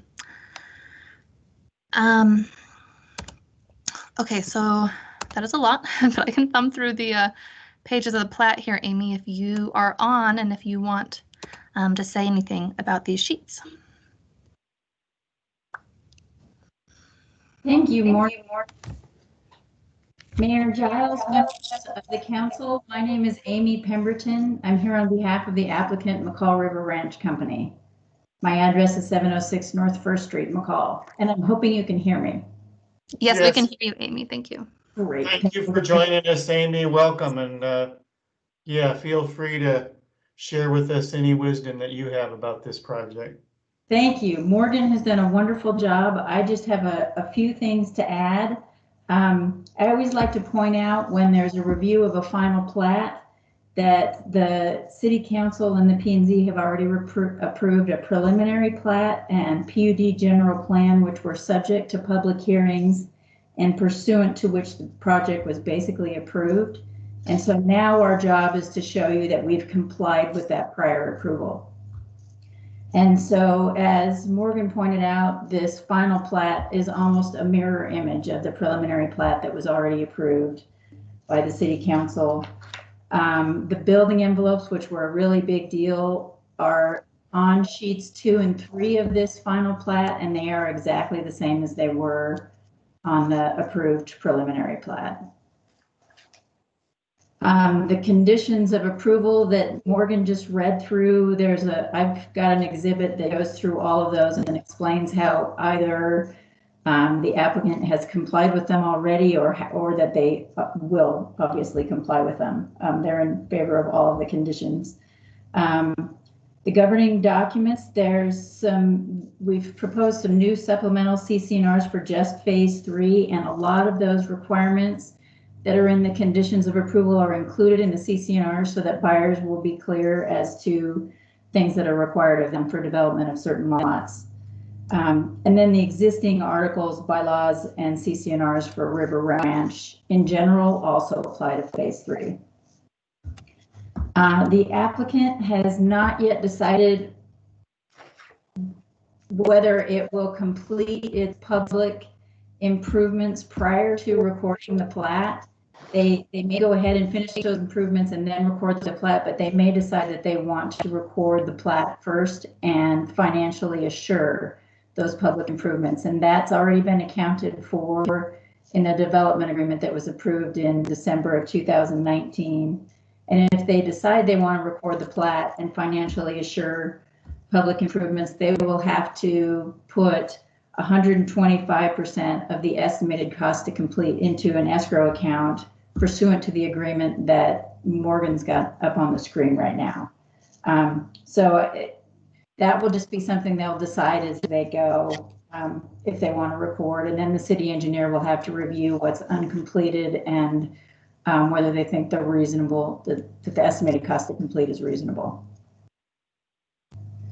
And so that timeline for recording the plat, they either have to finish the public improvements and record the plat prior to 18 months from approval, or they have to record the plat and financially assure within that 18-month period. And that's about all I have. If you have any questions, I'd be happy to answer them for you. Amy, thank you. Really appreciate you running through that. And Morgan, thanks for the overview on those specifics. So on our agenda, Bill, we have two recommended, there's two parts to the recommended action. Part 1 is to approve the findings of fact, conclusions of law, decision documents for PUD-19-04, SUB-19-06, and authorize the mayor to sign all necessary documents. The second item is to approve the River Ranch Phase 3 escrow agreement and authorize the mayor to sign all necessary documents. So with that in mind, I think, as Amy pointed out, we've covered a lot of this ground before, and I think we are ready to move into those motions, but I'm going to poll the council to see if there's any questions that they have, either of Amy Pemberton representing the developer or of Morgan Besaw, our staffer. Tom, any questions or comments? No, I was looking through the plat and I was just having a difficult time identifying the recreation easement that goes through from Mission to Moon Ridge. I didn't know what page that was on. Commissioner Sowers, that is in the preliminary plat, and it's also in part of the final plat for, I believe, phase 1A. So it's in other portions of the subdivision. It doesn't show up as part of phase 3. Oh, okay. All right. Thank you. I don't have any other questions. Thanks. Thanks, Tom. Melanie? I'm good. Thank you. Thanks, Melanie. Mike? No questions. Thank you. Thank you, Mike. Colby? Sure. Are there going to be pedestrian improvements in the open spaces or access to those? There are pedestrian improvements in the open spaces in phase 3. There will be trails, but they are not public access. The public access trails are along Mission and Moon Ridge. These trails will be for homeowners.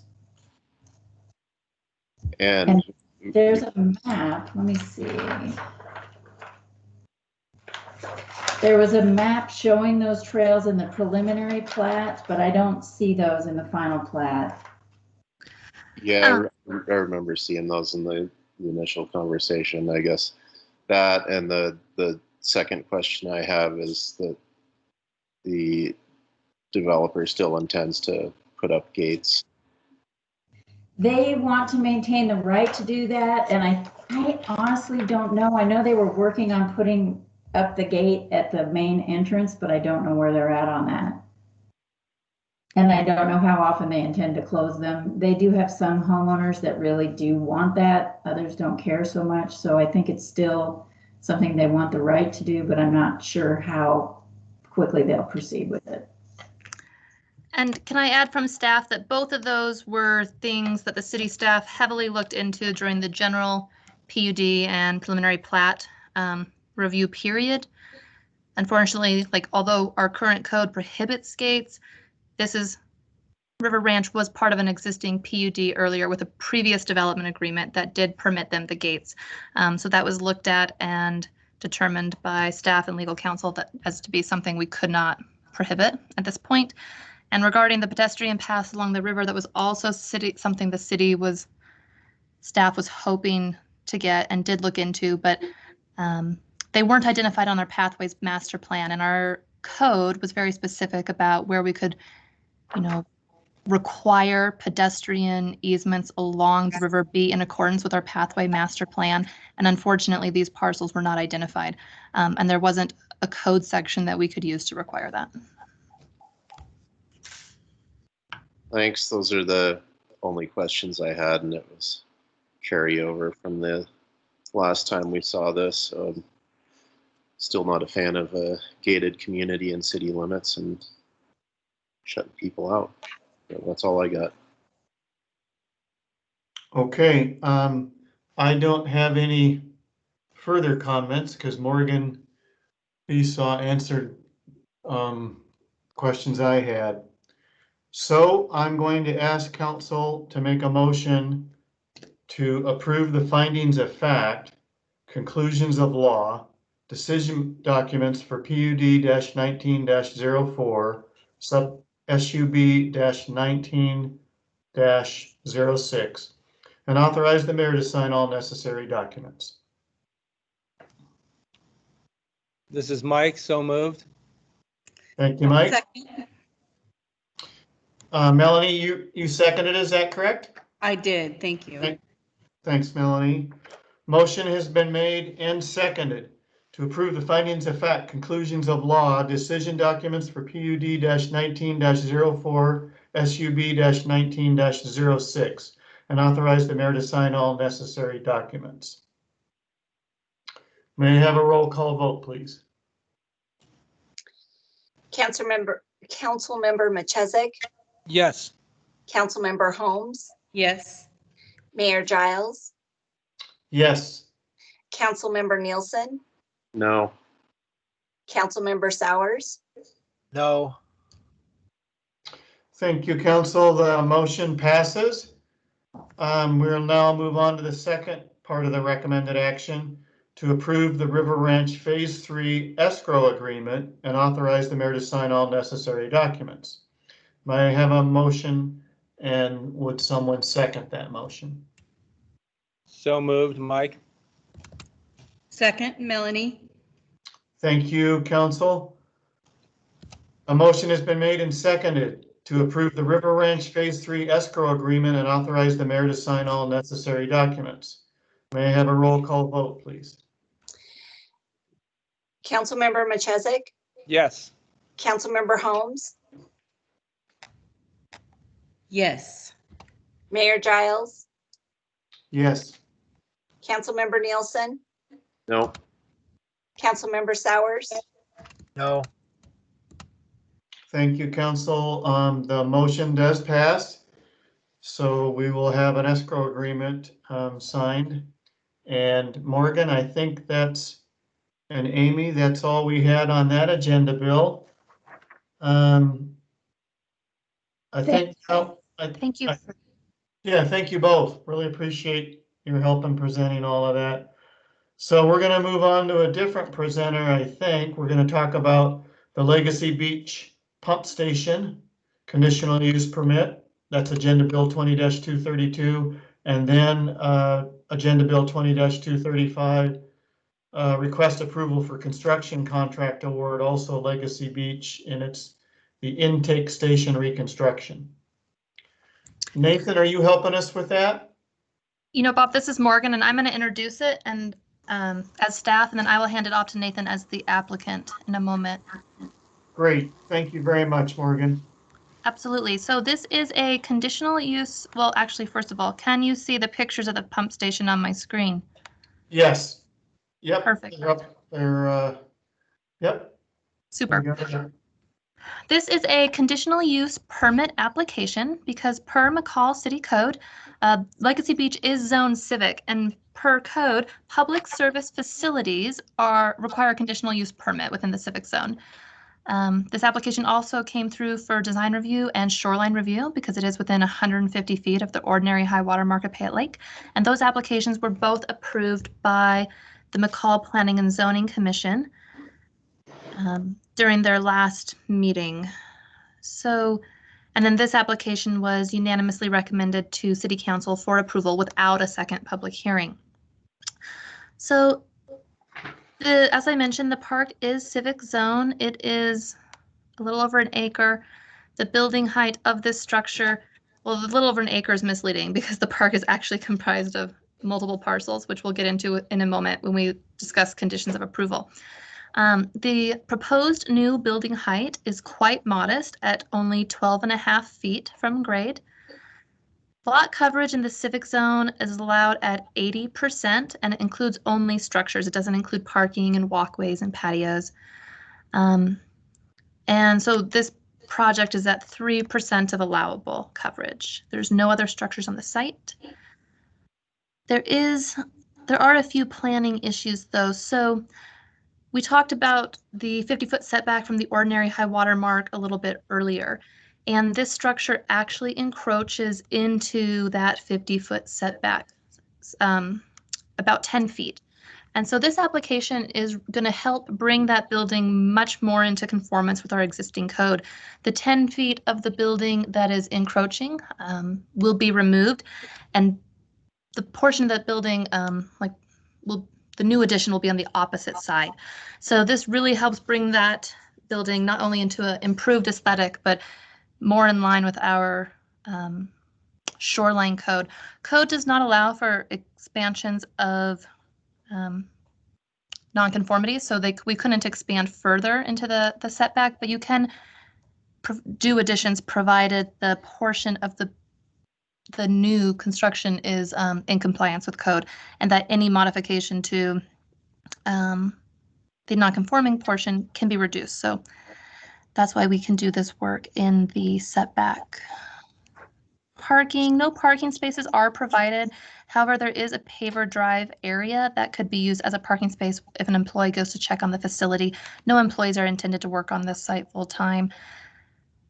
And also per code, parking spaces for use is not listed. We have parking defined by use. So residential use is 2 parking spaces per residence. Retail is 1 parking space per 500 square feet.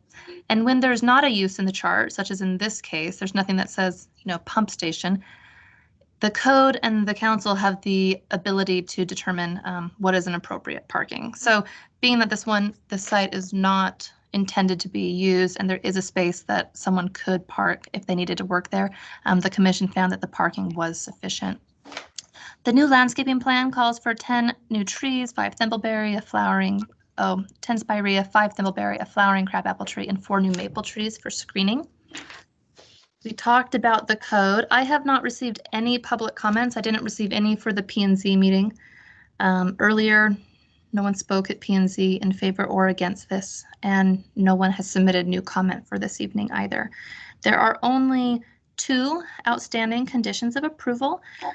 One is that the design review will lapse and become void, as well as the CUP, if the applicant has not applied for a building permit within 1 year. And the second being that the city shall record a record of survey removing the lot line that bisects the structure prior to building permit. So I mentioned in the beginning that Legacy Park is comprised of several parcels of land, and 2 of those parcels are right in the middle of the building. And so just as we wouldn't let a homeowner put a building over a setback line, we want to hold ourselves to that same standard. So even though we own both parcels, we want to make sure that we clear it up and remove that parcel line before issuance of a building permit. And that has been submitted and is actually going to P&Z for approval on Tuesday night. And Nathan, if you want me to walk through these slides, I'm happy to, but I can also hand screen sharing over to you if that is easier. Thank you, Morgan. Nathan Stewart, Mccall Public Works Director. I will, share my screen so that I can walk the council through a little bit of this. Very similar to what Morgan was showing you. These are photos. We're all aware of this facility if anyone's been in Legacy Beach. This is a very interesting and essential facility for our water system. The Legacy intake station is one of 2. We have another one at Davis Beach. But this intake station has high value because of its intake pipe, which extends further out into the lake, into some deeper areas of the lake, which allow us to have the highest quality water that we can bring into the facility. We have wonderful water quality with Payette Lake. But in the summertime, we do get some turbulence as algal growth increases with temperature and different turnover events and different currents in the lake bring sediments up to the surface. So having this facility really is essential to the water department, including some of the investments that we've made in the past year with installing variable frequency drives, which is saving the water department about $20,000 a year in electricity costs, upgrading all of the pumps in the past 3 years to higher horsepower pumps so we can really fully maximize this station. Unfortunately, the physical structure is at the end of its life. And the foundation in which it sits on is failing. It's on an area where we have really poor soil, and then we also have foundations that were really just kind of cobbled together on a dime. So this is a project where we can really, if we get this approval, we can move forward with a larger improvement, which we'll be talking about immediately after this CUP discussion.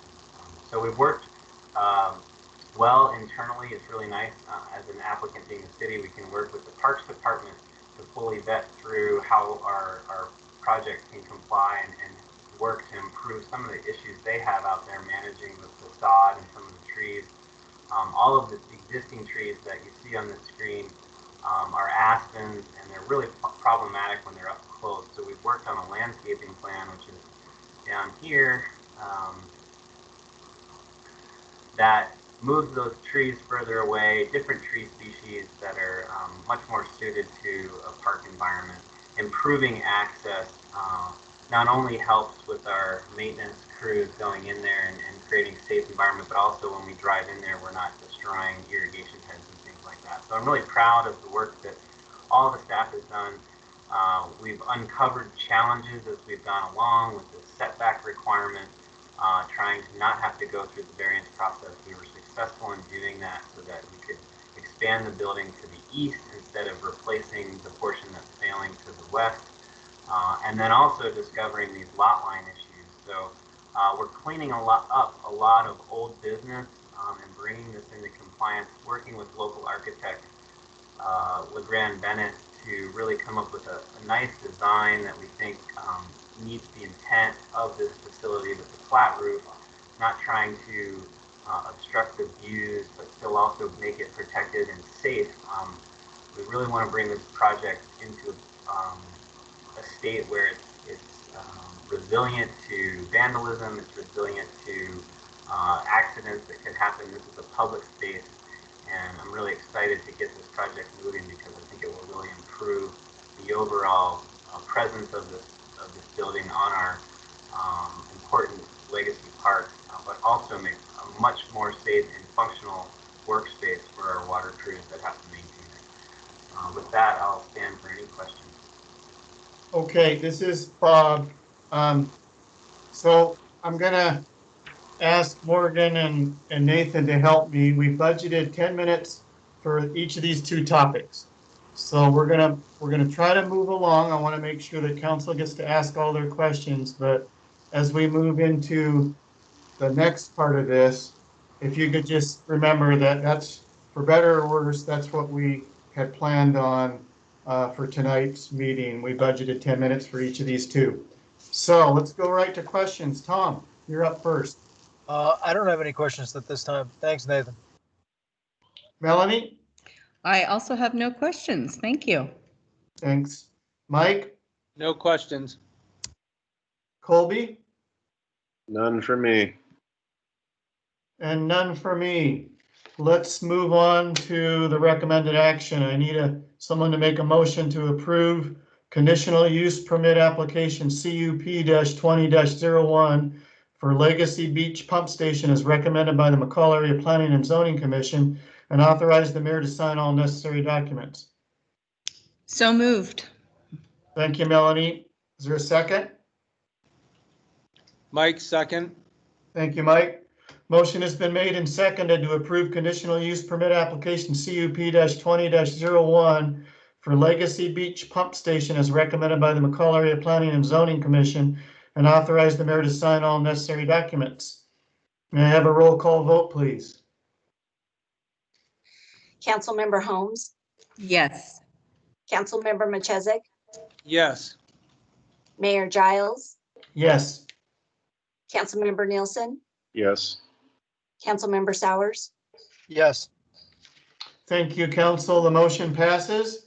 I think and thanks, Morgan, for your presentation. I think, Nathan, you're going to take us through the construction contract award. Is that correct? Yes, sir. I was on mute there. Yeah, thank you. I'd be happy to present the next agenda bill. Okay, so again, Nathan Stewart, Public Works Director. This agenda bill is for the contract award for the construction portion of Legacy Intake Station. As many of you know, we've been working on Legacy Intake Station for the past 3 years aggressively. We had budgeted a certain amount to stabilize the foundation last year. That was challenging because we did not receive any bids. So we regrouped, went back to the drawing board and really looked at what we needed to do with this facility for the long term. Worked very aggressively with our design team to not only build the architectural design, but also the critical internal components. And in doing so, of course, the cost goes up. But I'm very happy with the way both Clear Solutions Engineering with Rand Bennett, with Bennett Architecture, as well as Pressline Engineers locally, and our structural team, GLR, has been able to come up with a project that will really make this station durable and give us what we need to protect the city's intake station for the future. So I do have Eric Landsberg on the team's meeting tonight. In your packet is his letter, which is our standard process to have the engineer of record not only review the bid received, but also kind of give a perspective of cost from the engineering world. We know these projects are unique, and we know that the bidding environment is very challenging with the lack of available contractors. So basically, where we came back with is we have a low bidder. We had one bidder, and that bidder is EKC Construction. You may be familiar with them. They've done some work here not only for, I think, well, probably their largest project recently was Crystal Beach, where they've been working on stabilizing those. So I'm familiar with that that group, and we've worked closely with them on some reviews, and we've talked to them closely over the past week about the nature of their bid, if there were opportunities for some cost savings and various things. And one of the things we did identify was their bid alternate cost that they put together, we felt was on the high side, and they acknowledged that. And so our recommendation tonight is simply to award this responsive bid to EKC for the base bid only. And this, what I'm showing, well, I'm not sharing my screen, but I will do so, is in your packet. You see here our comparison of the engineer's estimate to EKC's bid, but understanding due to the nature of this kind of unique structure, we have to be somewhat flexible because we don't have a lot of comparisons to this, especially in Mccall. So we feel that it's come in close, but we're not recommending to award the bid alternate because I think working not only with our local parks department, or our internal parks department, but with some of the local landscaping contractors, we may be able to accomplish the landscaping for a better cost than what we received. And EKC had no objection to that. And most certainly we will continue to try to value engineer any aspect of this project where we can save money. But with your consideration, if we move forward, we can start construction within the next 3 weeks. Happy to Okay. Hey, Nathan, can you hear me? This is Mayor Bob. Yes. Okay, so I need to interrupt you because our agenda bill is confusing. All right, stay on that page if you would. Could you please put that down right there? Hold right there. Okay, so in the agenda bill, it says the recommended action is to award to EKC in the amount of $576, but that's not what you want to do, correct? You'd like to subtract out the landscaping, is that correct? That is correct. So would you do the math for us and we'll correct our agenda bill so that we can make the proper motion once we've asked questions? So to clarify, this total cost excludes the bid alternative. Okay. But on your chart, it has, oh, okay. So it has all the numbers there and I thought that the bid alternate was included in the 576 the way you show it on your chart, but that's not true. It's Correct. really, okay, good. So 576 is the correct number. Let me open it up to questions from the council. Tom? No, I don't have any questions at this time. Melanie, you good with it? I'm good. Mike? No questions. Colby? None from me. I'm good with it. Thanks for putting together a great project. I'm pretty impressed with the partners that have helped you on this, and I think it's going to be really neat to get this implemented. It's an essential part of our infrastructure, as you pointed out.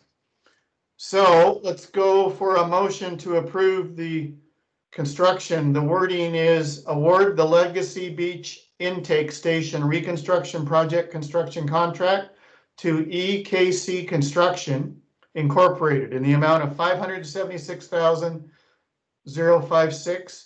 Authorize the mayor to sign all necessary documents, authorize staff to administer the contract, and change orders up to 10%.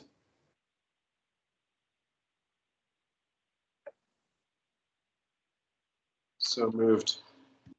Is that Colby? Yes. Thank you, Colby. Is there a second? Yeah, this is Tom. I'll second. Thank you, Tom. Motion has been made and seconded to award the Legacy Beach Intake Station Reconstruction Project construction contract to EKC Construction Incorporated in the amount of $576,056. Authorize the mayor to sign all necessary documents and authorize staff to administer this contract and change orders up to 10%. May I have a roll call vote, please? Councilmember Nielsen, Yes. Councilmember Sowers, Yes. Mayor Giles, Yes. Councilmember Holmes, Yes. Councilmember Machesik, Yes. Okay, that's unanimous. So that motion passes. Thank you, council. Thank you. And thank you, Nathan. I appreciate you putting that together in a concise way. We are now on to the next agenda bill 20-240, which is the request for approval of CARES Act grant funding for broadband from the Idaho Department of Commerce. So this is a grant. Chris, are you and Delta working together on this, or are you presenting? Yes, this is the actual funding of the grant. As you recall, I think last meeting, or perhaps the one before it, we brought this forward as part of the application. We have been awarded the amount requested for the grant, which was $771,063. This will incorporate three parts of the project. It will include the bid alternate for the buried conduit, which is the Dinehard portion of that project. It includes pulling and splicing fiber throughout the vast majority of the existing conduit, and the installation of wireless access points for public Wi-Fi around the city in an effort to offer multiple locations that people can use if a pandemic or some similar event were to occur going forward. So I think it would probably be helpful for our records if you could help me. Do you have access, Chris, to the recommended action on the agenda bill? Can you see that? I am not looking at the agenda bill, but I could probably track it down here. Give me a second. The recommended action will be to accept the. Okay, so let me read to you what we have, and then let you and I edit it on the fly. It says, usually we have dollar amounts and things. So it says, approve the CARES Act funding award and authorize the mayor to sign all necessary documents. Do we know what that funding award is? Can I interrupt, please? I'm sorry. Bob, on your desk, I gave you an updated agenda bill that has the corrected recommended action. Okay, let me look for that. Thank you. I can provide you the dollar amount if that helps as well. No, I'm gonna, Bessie Joe, can I walk down and just get the copy from you? Because I can't find it in my pile here. I'm a little disorganized. Would that work? Would that work? Okay, I'll be right there. Hang on, council.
Okay, I'm back. Thanks for your patience. Bessie Joe just printed out the edited version.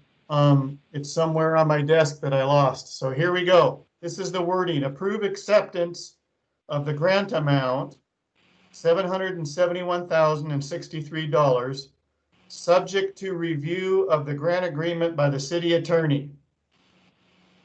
So this is for broadband from the Idaho Department of Commerce. So yes, it's through CARES. So is that correct, Bessie Joe? Yes, that is correct. And the actual agreement then will come back at the next meeting along with all the other documents that would will be needing. If there are any other documents that need to be approved, will come back as well. But this will give Bill an opportunity to be able to read through that agreement for you to adopt on September 10th. Thank you. And Chris, thanks for explaining to that. It is part of the CARES Act. Kudos to you and Delta for getting this money and being able to implement it. I'm going to ask council if they're good to go with this proposal. Tom, you good? Yeah, looks good to me. Melanie? I'm good. Mike? Good to go. Colby? Yeah, I'm good with it. I was just kind of trying to recall that last meeting when there was two parts of the grant application. If that's correct, we had like one was to try to get some funding to install our pilot phase of the rapid. Yes. What's the status of that? So there were two applications. Both applications were challenged by Sparklight. Some of the requirements for the grant, the pilot neighborhood was in conflict with some of that. So we wound up having to pull that one, and we amended this one, and we were approved for this one. Great, thanks. That's the only point of clarification I had. Thanks, Colby. I don't have any further questions. Chris, thanks for explaining that. Let's go to a motion. So again, the recommended action is to approve acceptance of the grant amount, $771,063, subject to review of the grant agreement by the city attorney. This is Mike, so moved. Thank you, Mike. I'll second that. Thanks, Melanie. A motion has been made and seconded to approve acceptance of the grant amount, $771,063, subject to review of the grant agreement by the city attorney. May I have a roll call vote, please? Councilmember Machesik, Yes. Councilmember Holmes, Yes. Mayor Giles, Yes. Councilmember Nielsen, Yes. Councilmember Sowers. Yes. Motion carries. Thank you, council. Thank you, council. And thanks, Chris, for helping us and answering questions. Our next item is Agenda Bill 20-243. It is a request to approve submittal of a rural libraries connecting Idahoans via Wi-Fi hotspots application to the Idaho Commission for Libraries. This was added on August 25th, 2020. It is an action item. And I'm going to look to make sure I've got the most recent version, but Meg, go ahead and start in. Thank you, Mayor Bob. Meg Lojek here, Library Director. Before you, we should have an agenda for a request to approve the submittal of a rural libraries connecting Idahoans via Wi-Fi hotspots application. This is administered by the Idaho Commission for Libraries. They made the announcement of this application just over 48 hours ago. So that was the first that we knew about it, or that the public knew about it. And because of the short deadline, I wanted to thank the IT director and the grants coordinator, as well as the city clerk and the city council for getting this on the agenda so quickly. So thank you for that. We identified no downsides, and we thought we would go ahead and go for this with your approval. The library works with the Idaho Commission for Libraries frequently in a variety of projects. The ICFL, as we call them, their main mission is simply to assist libraries to build the capacity to better serve their communities. So along that mission, the ICFL has been awarded $1 million through the Idaho Broadband Grant Program. It's a program administered by the Department of Commerce, and it utilizes CARES Act funding. And the ICFL's award is to provide reliable and open wireless internet access in Idaho's small rural community libraries. So if awarded, there's no actual grant funds that would be provided to the city with this application. Instead, the library, if this is awarded, would receive new state-of-the-art network equipment. The network equipment would be installed and configured by a technology vendor who is contracted through the ICFL.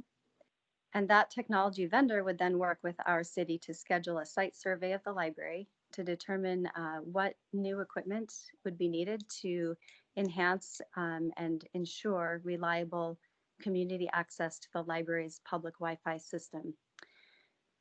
Chris Curtin is still online here, so he's here to answer any technical questions from council. But the way this would work is that the ICFL would provide this technology vendor who would do the actual installation and configuration of the network equipment by November 30th of this year. So if needed, the equipment can also be relocated and reused within the library expansion project at that time. So again, I wanted to thank you for amending your agenda tonight, and Chris and I are here if you have any questions about this application. Thank you, Meg.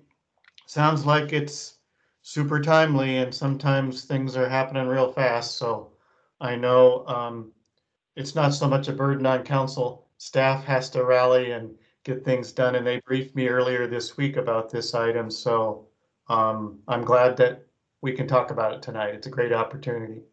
I'm going to go straight to council and ask them if they have any questions of either you or Chris. Tom? Nope, not at this time. Melanie, questions? Hi, Meg. How are you? Great, thanks. Good. Hey, did I read somewhere in here?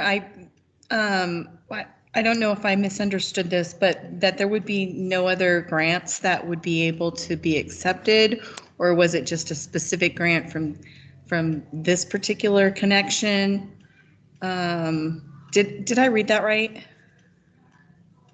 I'm not sure you read that right. Maybe if you could explain it a little bit more.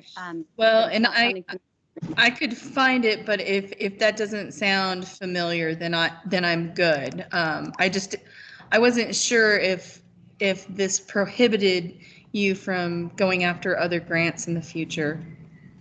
No. I think the only thing that could have maybe sounded confusing is that it does say in the agenda bill, if awarded, no grant funds will be provided. But what Delta, who helped us prepare this agenda bill, what she meant by that is that there's no actual financial transaction between the ICFL and the library. It's equipment. It's okay. Instead, they provide the equipment and the consultants. Okay, thank you for clarifying. No, it's a good question, and as far as I know, it does not preclude us from applying for other grants. Wonderful, thanks. Mike, questions for Meg or Chris Curtin? None, thank you. Colby?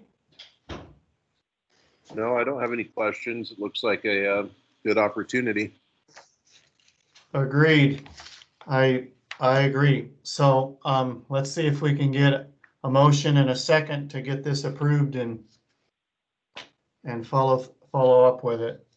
I'm looking for a motion from council to approve submittal of a rural libraries connecting Idahoans via Wi-Fi hotspots application to the Idaho Commission for Libraries and authorize the mayor to sign all necessary documents.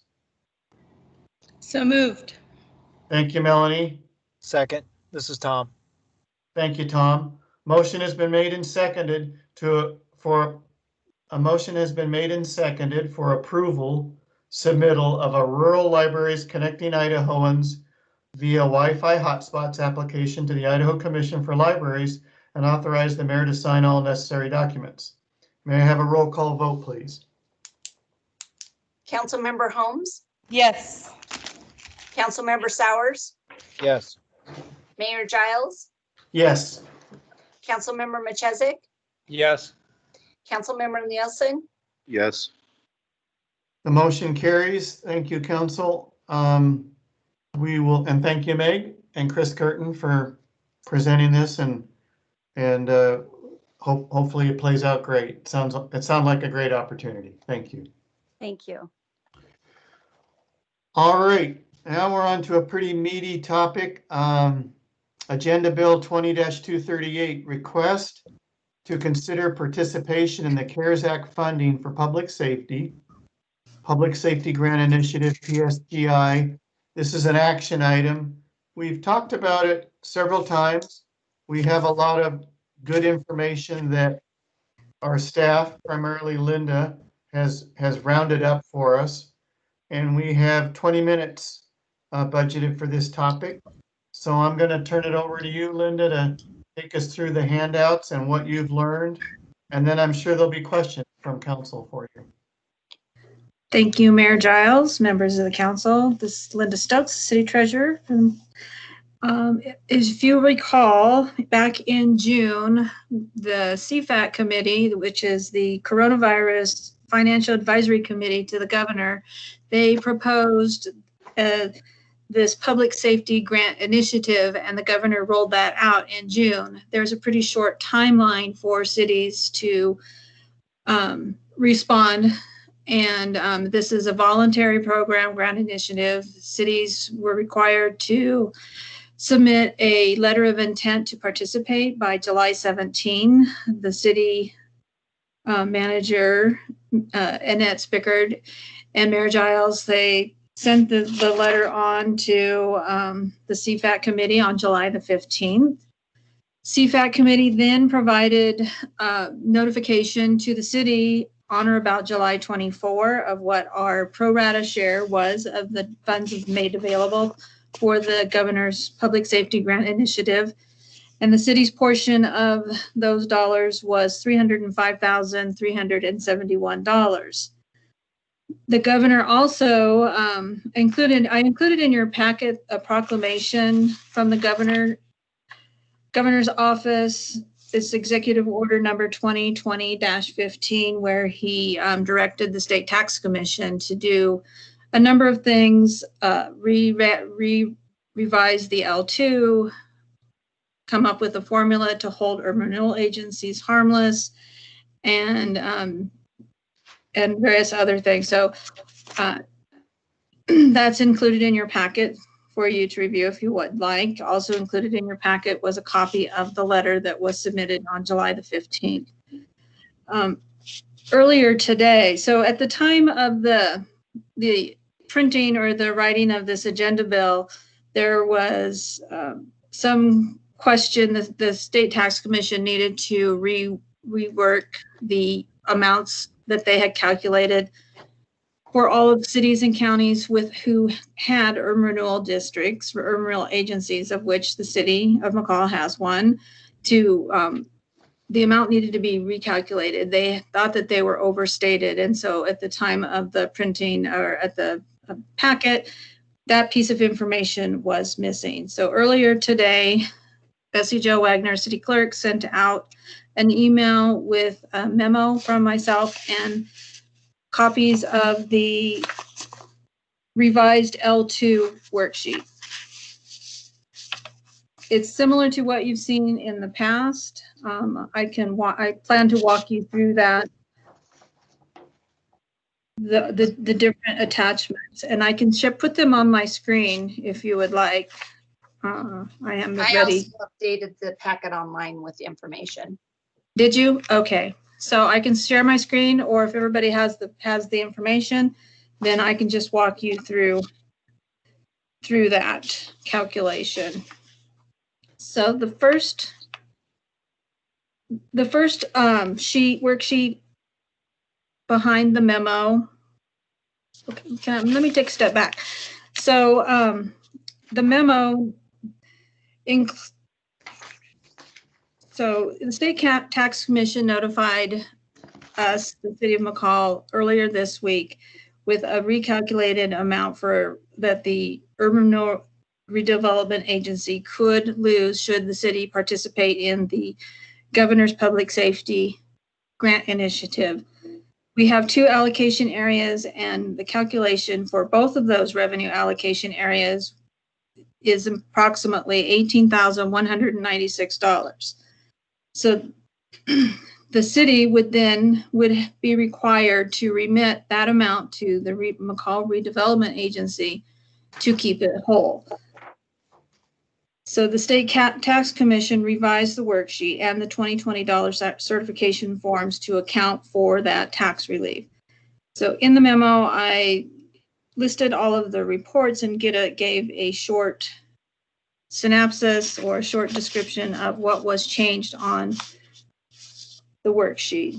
So the very first, or the L2 and the worksheet, the $20 certification. So the first item behind the memo is the 2020 L2 worksheet, which has been revised. It's the same document that you have all seen as we've gone through the budget process at all of our budget work sessions, except for down at the very bottom, and it is highlighted in green. It's and labeled Governor's Public Safety Grant Initiative. So the way the tax credit or the tax relief is calculated is you start with our pro rata share, which is $305,371. The city is allowed to keep 3% of that for administrative purposes. So that is deducted from the 305.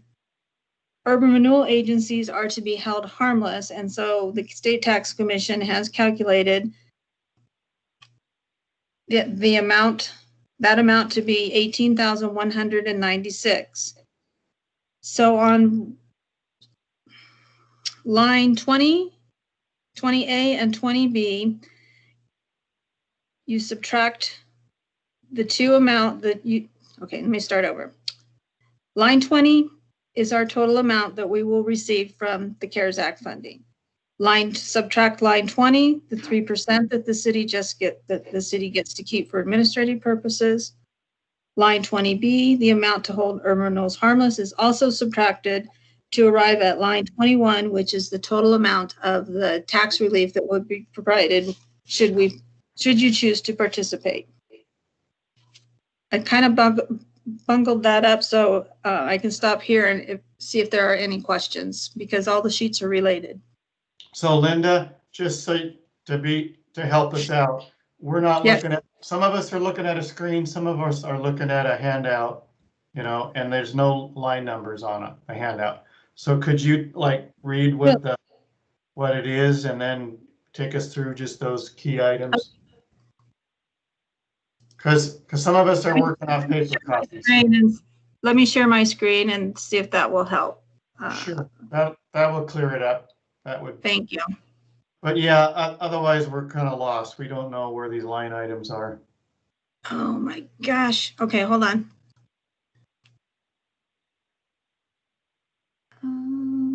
So I've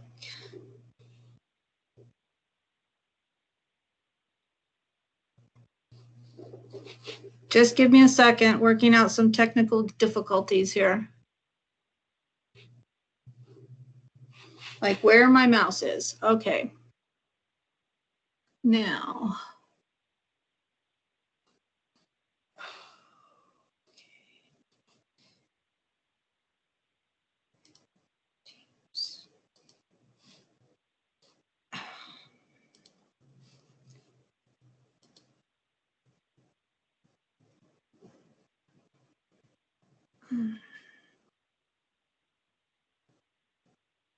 I was wondering if one key thing you said about 5 minutes ago that was really helpful to me, I'm just working off a paper copy, is you said, look at the green stuff.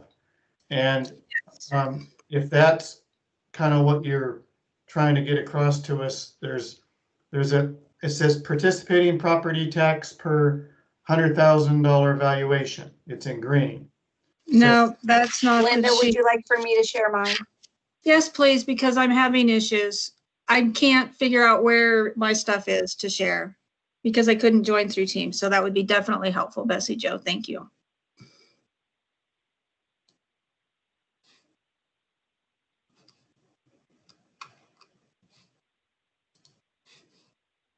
Okay.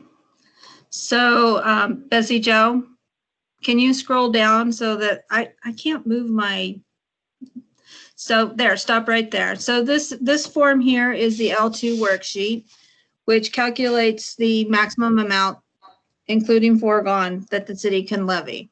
So the new revised section is the area that is highlighted in green, titled Governor's Public Safety Grant Initiative. So everything else is the same and what you have seen before, except for this new section, which I have completed. So line 20 is the CARES Act funding, the pro rata share that is available to the city of Mccall. Line 20A is 3% of the line 20. And Okay, line 20. Could you, I see a mouse figure moving around, but could you say what those numbers are just so we can?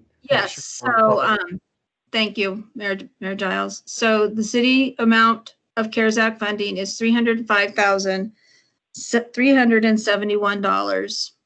3% of that amount is $9,161. And line 20B is $18,196, which is the amount that the State Tax Commission has calculated that our Mccall Redevelopment Agency would lose by the city participating in the Governor's Public Safety Grant Initiative.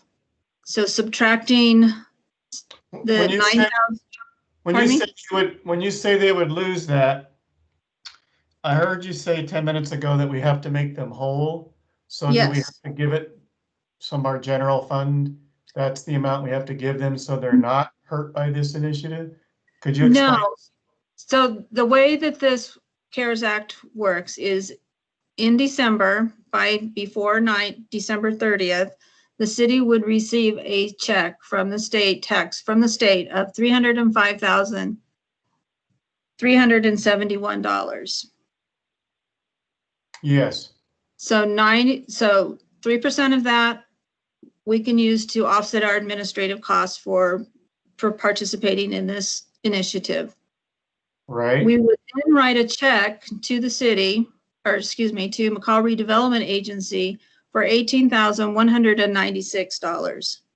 That is what keeps the urban renewal whole. By providing the property tax relief, it brings our tax levy down. So the levy rate will be less. It would be less than it would be if we did not participate. So the levy rate applied to the increment for the urban renewal revenue allocation areas would not generate as much revenue.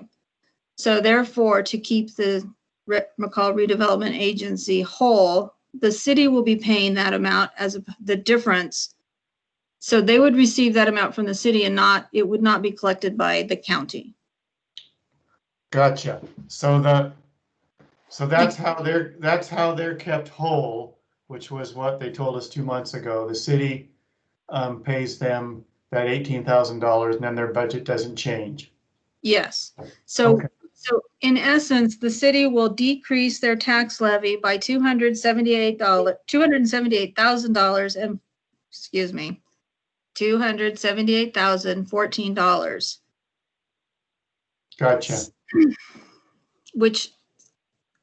So then on the next sheet, Bessie Joe, is the dollar certification. So on this, so the adjustment or the revision made to the 2020 dollar certification then has added a column for the GPSGI adjustment.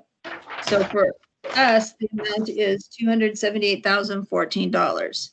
So as you read across from the left, we've got our non-exempt funds, general fund, streets fund, library, recreation, airport, streets local option tax, golf, and water. The funds that generate tax that have a tax levy is the general fund, streets, library, recreation, and airport. So if you pay particular attention to the general fund. So when you get to, actually there's 2 columns. So looking at column 5B,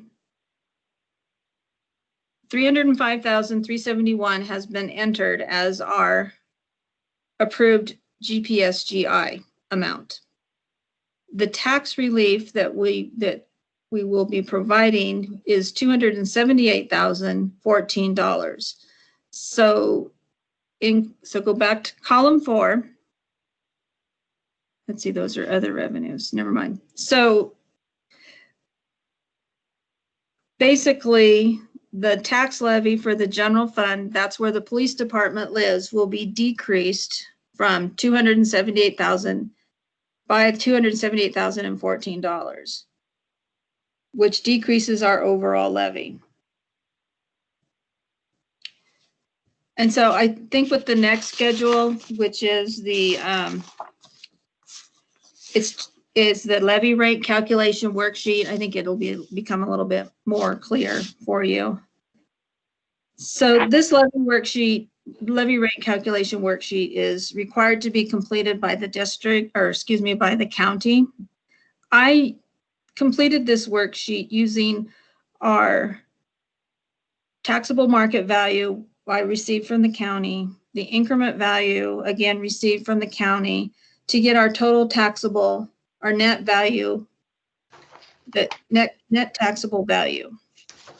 So I liked this worksheet because it shows what your levy would be if you didn't participate and what your levy would be if you do decide to participate. So,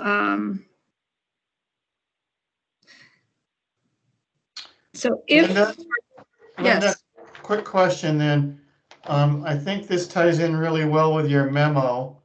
So after all the math is done by the county and the city and the state, if we participate and you're a homeowner, for every 100,000 that's taxable, you would get some kind of a credit or savings of $17.29 per 100,000. That is correct. Says in the memo. So if I was a homeowner that owned a $400,000 home and I lived there, that was my only home, the first 100,000 is, or there's some amount that's tax exempt. Could you take us through an example like that? Yes, I can verbally. I don't have that example for you to see. So $400,000 home, 100,000 homeowners exemption makes your taxable value 300,000. So your tax relief would be, oh, it's in front. Let's see. $51.87 would be the relief that would be provided by the city of Mccall for that particular home. And that's for the whole year?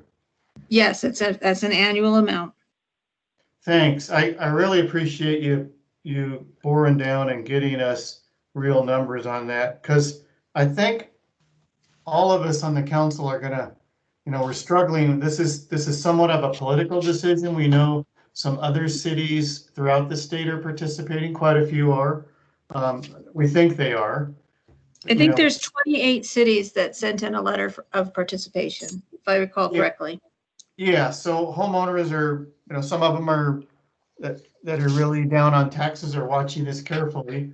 And the question that we have to ask ourselves is, okay, for, kind of a median value, I've heard this figure used a lot, 400,000. Is that a really measurable amount? Is it worth the hassle? Is it worth the political fallout? Or on the other hand, will it buy a lot of goodwill? People see that we are trying to do the best we can to participate in this program. So I think quantifying it helps quite a bit. Would you be okay if right now we kind of do a little polling of the council? Because I'm sure they have different opinions than I do, and they usually have some really good insights about politics and reality. And I think that might help guide the rest of our discussion. Would you be okay with that, Linda? That would be definitely okay. Okay. So Linda's given us a really good background on this, both in writing, and she's been really patient with my questions. Tom, what are your thoughts on this? I don't know. I'm not feeling like it's a really big individual benefit. So, I mean, I think I'll just listen to everybody else for now. Okay, Melanie, at first blush, what's your thoughts on this? Well, I mean, honestly, I always kind of feel like if there's availability of tax relief that we should, you know, take it for our citizens. I do have a couple of questions, and one of them would be to Linda as, you know, a numbers specialist. What's really the downside in something like this? I mean, it feels like we're going to lose something somewhere, but we don't really know what that is. For this current year, for 2020, there's not really a downside. So the city, we've balanced our budget, not taking the 3%. You've passed a resolution to reserve the ability to take the 3% in future years if you need to. The city will be made whole as far, you know, with CARES Act funding, even though we're levying less in tax dollars. I think the downside is, you know, next year, this is a 1-year thing. CARES Act funding ends December 30. So next year, we would then need to, you know, take those dollars next year. So we would be levying $278 more, even if there were no increases. So I think that's the downside, is this is a 1-year opportunity. Okay. And then my other question for you would be, does the county get to participate in something like this, or is this strictly city? It's cities and counties. Okay. Do we know if Valley County submitted intent as well? Last I talked to Doug Miller, they had not. They did not send in their letter of intent to participate. All right. There's still a lot of unknowns about the funding. There's the lawsuit that Kootenai County brought forth. That's still not been heard or resolved.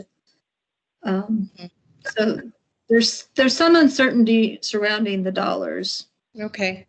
Well, Annette, if you want to hop in and qualify that, or you know, say that a little bit better than I am, please feel free. No, I think you've covered it really well. Okay. Before we go on from Melanie's really good question that's all on our minds, I would like to follow up on that.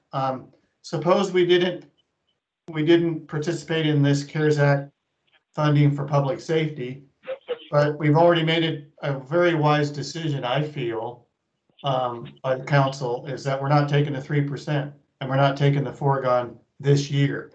So that downside that you described, is that still in play? As far as it's a one-time thing? Well, the downside you described, would that still be in play? Yes, no, okay. So the downside is we can only provide, with our current budget level and levels of service, we can only provide the tax relief for 1 year. So if we provide the tax relief for this year, fiscal 2021, the levy rate will be less, and it will be $17.29 per thousand, per 100,000 of value, taxable valuation. Next year, we would then need to increase our levy by $278,014 if you participate. That's the downside. So if you don't participate, our levy rate would be a little bit higher, and property taxpayers would see an increase in fiscal 2022. Okay, thanks for explaining that, Linda. So Bob, Yes. one Go last thought on that, and yeah, I was gonna say that, you know, if we can provide some tax relief, we should, but obviously if we're not taking the 3% this year, and whatever we decide to do next year, you know, that's obviously going to be a difference. But if we have to pay back whatever we do this year with the CARES Act in the next budget year, which I think I just heard that. Did I hear that? No, you would not. No, you do not have to pay it back in the next year. Okay, then I'm done. Thank you. Yes. Well, so I think what Linda's explained to us is that we can only give people the $17 tax relief per 100,000 1 year. And that's the way the program's set up. It's tied to COVID-19. So if we want the same budget in 2022, for example, it's going to have to go, the taxable rate will have to go back up. So yeah, that is correct. So even though we wouldn't increase our budget next year, we would take no increases. They would still see an increase in the levy rate. Right. In 2022. But that's because, yeah. So I think you've explained why that is, and I think we could probably do, if we chose to go down that path to give tax relief, we could explain why it's only 1 year in that program. So Melanie, did that get your questions, or did you have any follow-up? Because those are great questions. Thank you.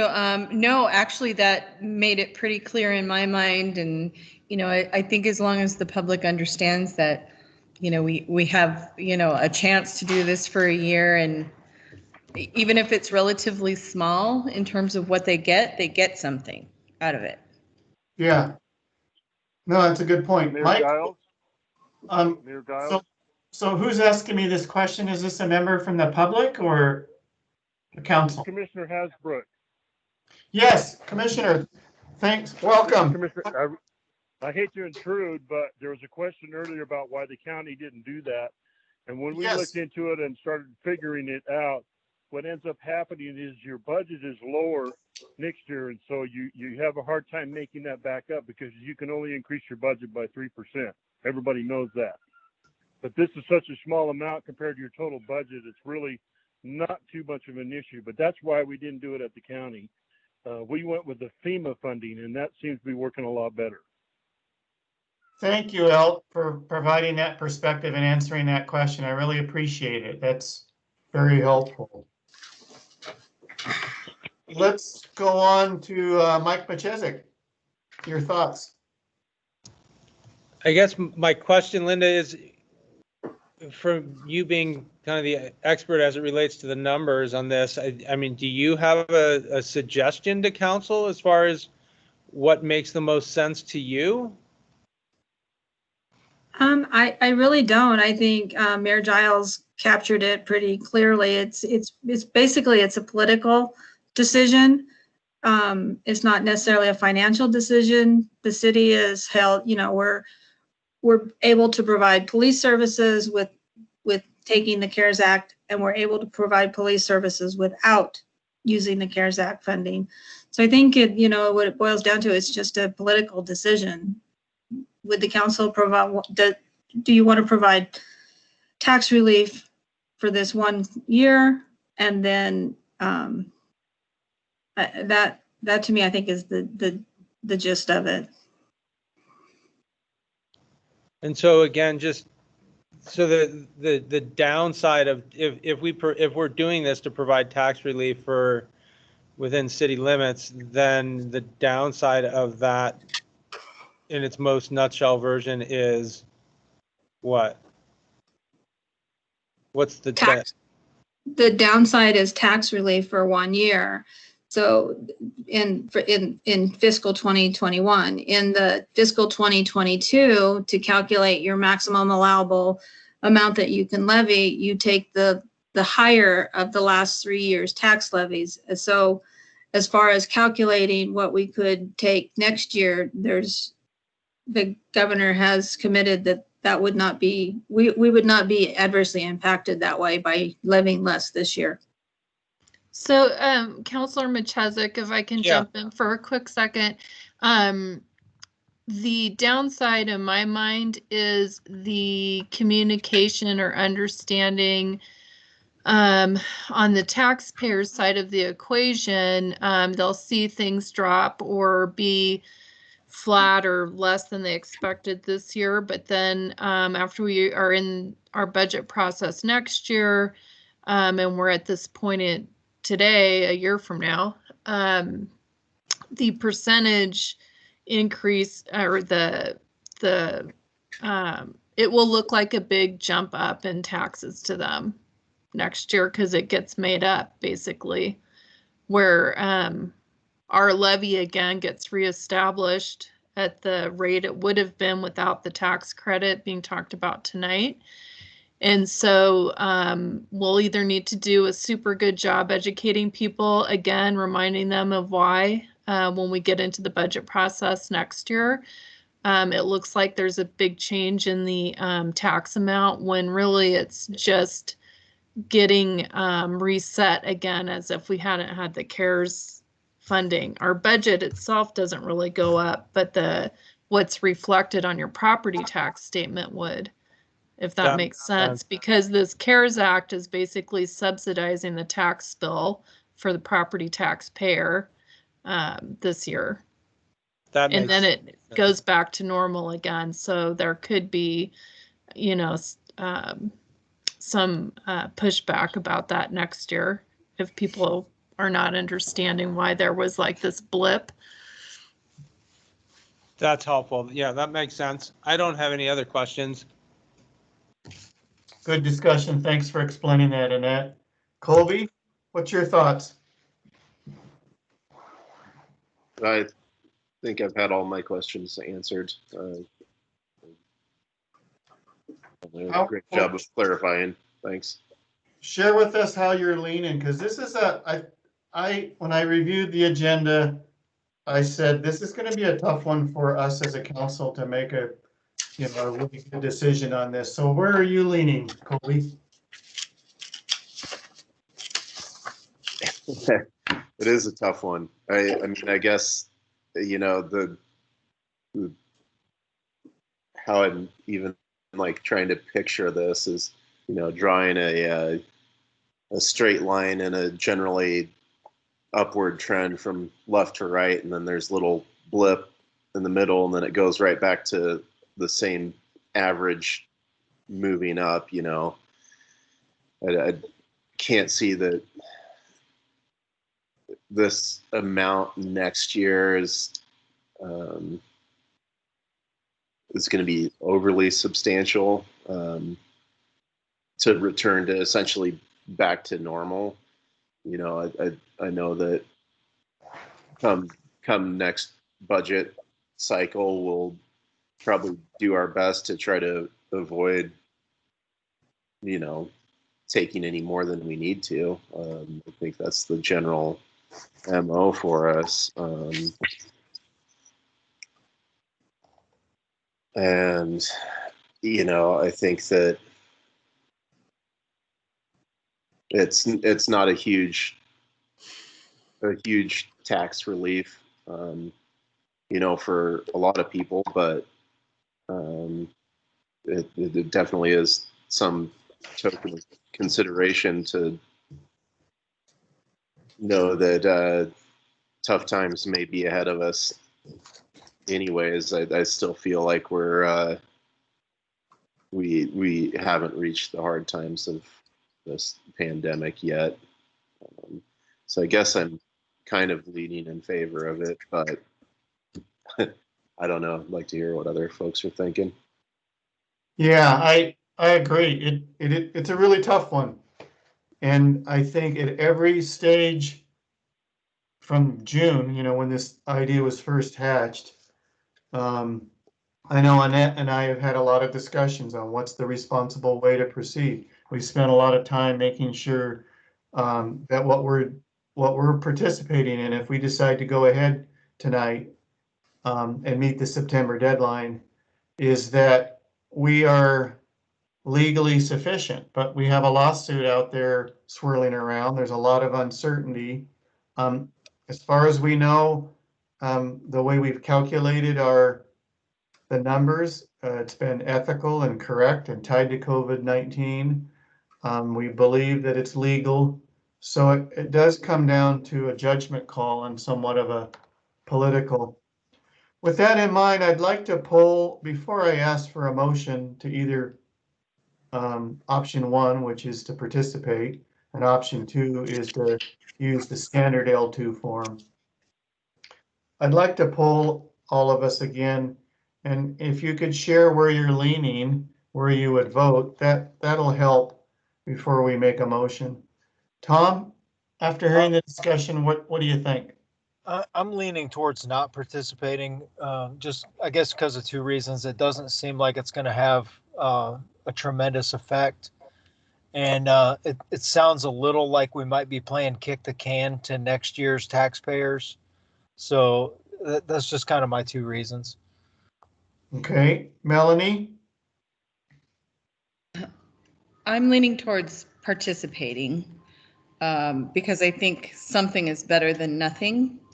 And hopefully we can make it sound reasonable or make it understood and reasonable next year. Mike? I'm not really seeing enough benefit for the amount of confusion that it might incur. I don't have a strong, I don't have a strong yes or no. I almost feel like abstaining from this one. But I'm not seeing that there's significant benefit relative to the potential confusion. That's as much as I have. Okay. When it comes to making a motion, I'll encourage you to vote. But thank you for your honest feedback. Colby, where are you leaning? The same as you just shared with me, which I think is a yes. More like a hard maybe. Or a hard maybe. Go ahead. Yeah, I'm hesitating to go towards yes, because to me there's still quite a bit of uncertainty that is ahead of us, between now and when we come up with a budget next year. The one thing that I feel comfortable about is that it's a small enough number that I don't think it's not going to be a stretch to make that up next year. But to speak to Mike's point, is it is quite a bit of confusion to give a break this year on it. But on the other hand, I'm all for trying to give people a break on taxes, because we all know that's a 4-letter word. Yeah. Thank you. So I would be a yes, but it's a tough one for me for the reasons that several of you have illustrated. I don't see, well, let's go back to not taking the 3%. I think that was really the right decision. I really want to compliment council and staff, because it was a team effort between the staff building a budget for, building the budget without a 3%. That's hard to do. So I think that was the right move, and that does give tax relief for 1 year. That's a good thing. And then if we were able to take advantage of this small amount, that's somewhere around $50 for a $400,000 home, maybe that would be symbolic that we're at least trying to participate, and that's why I would vote yes. So we're really at about 2.5 votes. It may not carry, but I think I think maybe a way to proceed would be to on our agenda, Bill, there's option 1. It says authorize the staff to submit the revised GPS 1 L2 form with the Governor's Public Safety Grant Initiative adjustment for maximum non-exempt property tax, including foregone and GPS amount of, what's the amount there, Linda, for that blank? Yes, it's $6,159,576. Okay, 6 million, again, please. 6,159,576. Okay, 576. Okay, so I'm going to be the moderator and I will not offer to make a motion or second. If we get someone to make a motion and it's seconded, then it's worth voting on. You know, it might carry. If it stalls there, then I would suggest we move on to option 2. Does that sound like a reasonable way to proceed in a fair and transparent manner? Is council okay with that? Yeah, I'm okay with that. Okay, is anyone feel that's not a good procedure? I guess for clarification, option 1 is yes. It is, Colby.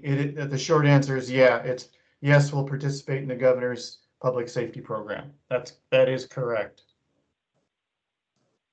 Do you feel that's an okay to proceed, or would you like me to do something different? I'm good with it. Okay. All right. So option 1 reads as follows. Authorize staff to submit the revised GPS L2 form with the Governor's Public Safety Grant Initiative adjustment for maximum non-exempt property tax budget, including foregone and GPS 1 amount of $6,159,576. So moved. All right, Melanie has moved to for that recommended action. Is there a second? Second. Colby is seconded. All right, I'm going to call for, motion has been made and seconded to authorize staff to submit the revised GPS 1 L2 form with the Governor's Public Safety Grant Initiative adjustment for maximum non-exempt property tax budget, including foregone and GPS 1 amount of $6,159,576. Did I say that correct, Linda? It's GPSI, Governor's Public Safety Initiative. Thank you for correcting Other than that, it's correct. Thank you, Linda. May I have a roll call vote, please, on that action? Councilmember Holmes, Yes. Councilmember Nielsen, Yes. Mayor Giles, Yes. Councilmember Machesik, Yes. Councilmember Sowers. No.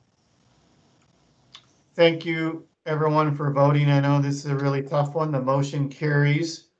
And I heard very clearly about the importance of education. And so we will be working with Annette and our communications director on trying to strategize how to explain how this moves forward and what happens the year after. Thank you, Annette and Linda, for explaining this. It's been very complicated and it's not been an easy decision for us. All right, with that parenthetical, we'll move on. Let me get my paperwork out and we'll move on to the next agenda item. I think it's the Emergency Powers Ordinance 986 and the Mask Mandate Resolution 2020. Is that correct? Yes. Okay. So I do know, I had a really good conversation with Gina Pinnell from Central District Health. And she said she would join us tonight if we had questions on current trends at the St. Luke's database and also a number of new cases in the state's database. So if we have any questions like that, we have some experts on the phone with us tonight. And I'm going to let Annette lead us through this discussion of big picture stuff. We did already read the letter from St. Luke's Chief of Staff and the executive. So that would be from Dr. Irvin and Amber Green, and on their thoughts about the mask. But this first part is the emergency powers ordinance, and how that kind of fits into our mask ordinance that we've been renewing each month. So Annette, take us through the big picture and help us understand what options we have before us. Okay, thank you, Mayor Giles. Annette Spickard, City Manager. I'd also like to just remind you that I believe Commissioner Hasbrook is still on the line. We had asked him to participate as our liaison or representative for Valley County on the Central District Health Board. If you had any questions related to that or his, observations of how this is working from their perspective, especially since they have other cities like Boise that have their own independent requirements like Mccall does. So as you know, in response to the public health emergency back when it was declared in March, the City Council adopted an emergency powers authority for public health purposes, which is the authority that has allowed you to issue the mask resolutions starting back in June, I think it was. That ordinance was temporary and had a maximum duration of 182 days, and that expires on September 18th. And so the two questions before you tonight, one is for you to decide whether you want to give direction to myself and staff to prepare a permanent emergency powers ordinance that would be established in code. And Bill Nichols is on the line and can help explain the technicalities around what we have to do to create this in your code. So that's one question, because you are not able to issue any additional public health orders under that authority after September 18th if we do not go through a process to reestablish it. And so if you were interested in continuing your current mask requirement that expires September 1, the maximum length you can extend that right now is only until September 18th. It will take us, if you do give us direction to establish this health authority power or emergency powers authority, excuse me, in the code, we estimate it'll take us about 6 weeks to get through the process because we need to go through planning and zoning, and the first time we could be on their agenda is October 6th, and then bring the ordinance back to the council at the meeting after that. So there will be a time period where we do not have anything in place, and we will default to the Valley County Central District Health Order, which has some slight differences to our order. So just to summarize, tonight you can give us direction on whether or not you want that emergency powers authorization to become permanent in the code. And then secondarily, you could discuss tonight and adopt tonight a new resolution 2020 to extend the mask requirement to September 18th. If you do not, it expires September 1st and will go under the umbrella of the Central District Health Order. Chief Williams is on the line as well if you have questions about enforcement. And I'm going to stop there and see if you have questions or see if you need any additional information from Commissioner Hasbrook or Gina Pinnell, who I think was also going to try to call in about that, the Central District Health Order and what that means for us. Great. Let me ask a couple of clarifications before we open it up. So this emergency powers ordinance 986. What if we didn't want to even bother with the localized mask ordinance? In my discussions with you earlier in the week, it sounded like we probably should have something on the books for year round, because we don't know when the next emergency, or whether it'll be a wildfire or earthquake, or what the emergency is. So what is that your feeling tonight, Annette, that we should, even if we don't extend the mask ordinance till the 18th, and there would still be a gap between September 19th and the end of October? It sounds like there might be some wisdom in separating this issue out and ask you to put together emergency powers ordinance that would cover things that we don't even know about, so that we don't have a gap next time around. Could you give us your wisdom on that? What do you think we need as a city? Yes, I would recommend that we have in your code, through a proper public process with a public hearing at P&Z, and again, vetted publicly at a city council meeting, that you do go through the process to establish that authority in your code, because it's a safeguard for your ability to be able to act quickly if another emergency comes up that has a public health implication and you need to take some kind of action. You'll remember back in March, we were really scrambling to get all of this together and properly created and posted, and we didn't have a lot of time. And so we will be much better off and more nimble to react to any crisis that comes up in the future if we just already have it in the code.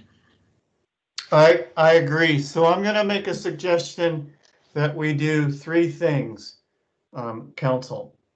That we make a decision on, I'll call it what Annette suggested, and I would be in favor of that as well, but for what that's worth, we discuss that with the understanding that that is not linked to, in other words, we're not making a co-decision of the mask ordinance being extended to the 18th, or making any decisions about, are we going to have another city mask order in November?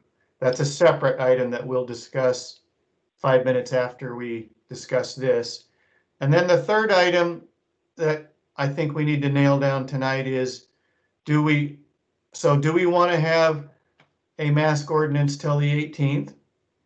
And or do we want to have, the third option would be, do we want to let this rest September 1st and come under the authority of Central District Health and Valley County?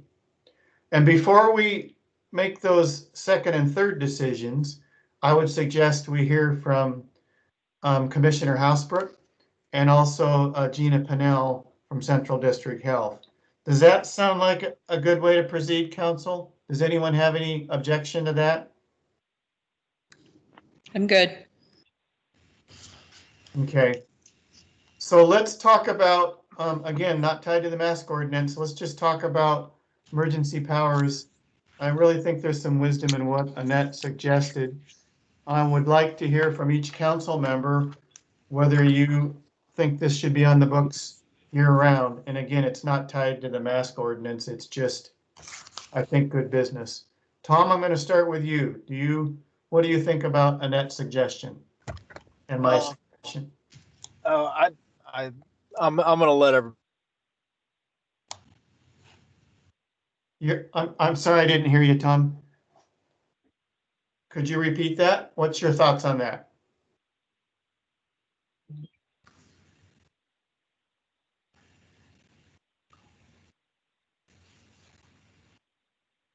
Looks like he's still on. Maybe he lost his audio. Okay, I'm going to go on to Melanie and then I'll circle back to Tom. Melanie, what's your thoughts? Well, it seems like there's a lot of upside to having that on the books for us to be able to act quickly, and not really a whole lot of downside to me. So I'm going to say I would be for that. Great. Mike? Yeah, understanding that the emergency powers ordinance discussion is going to go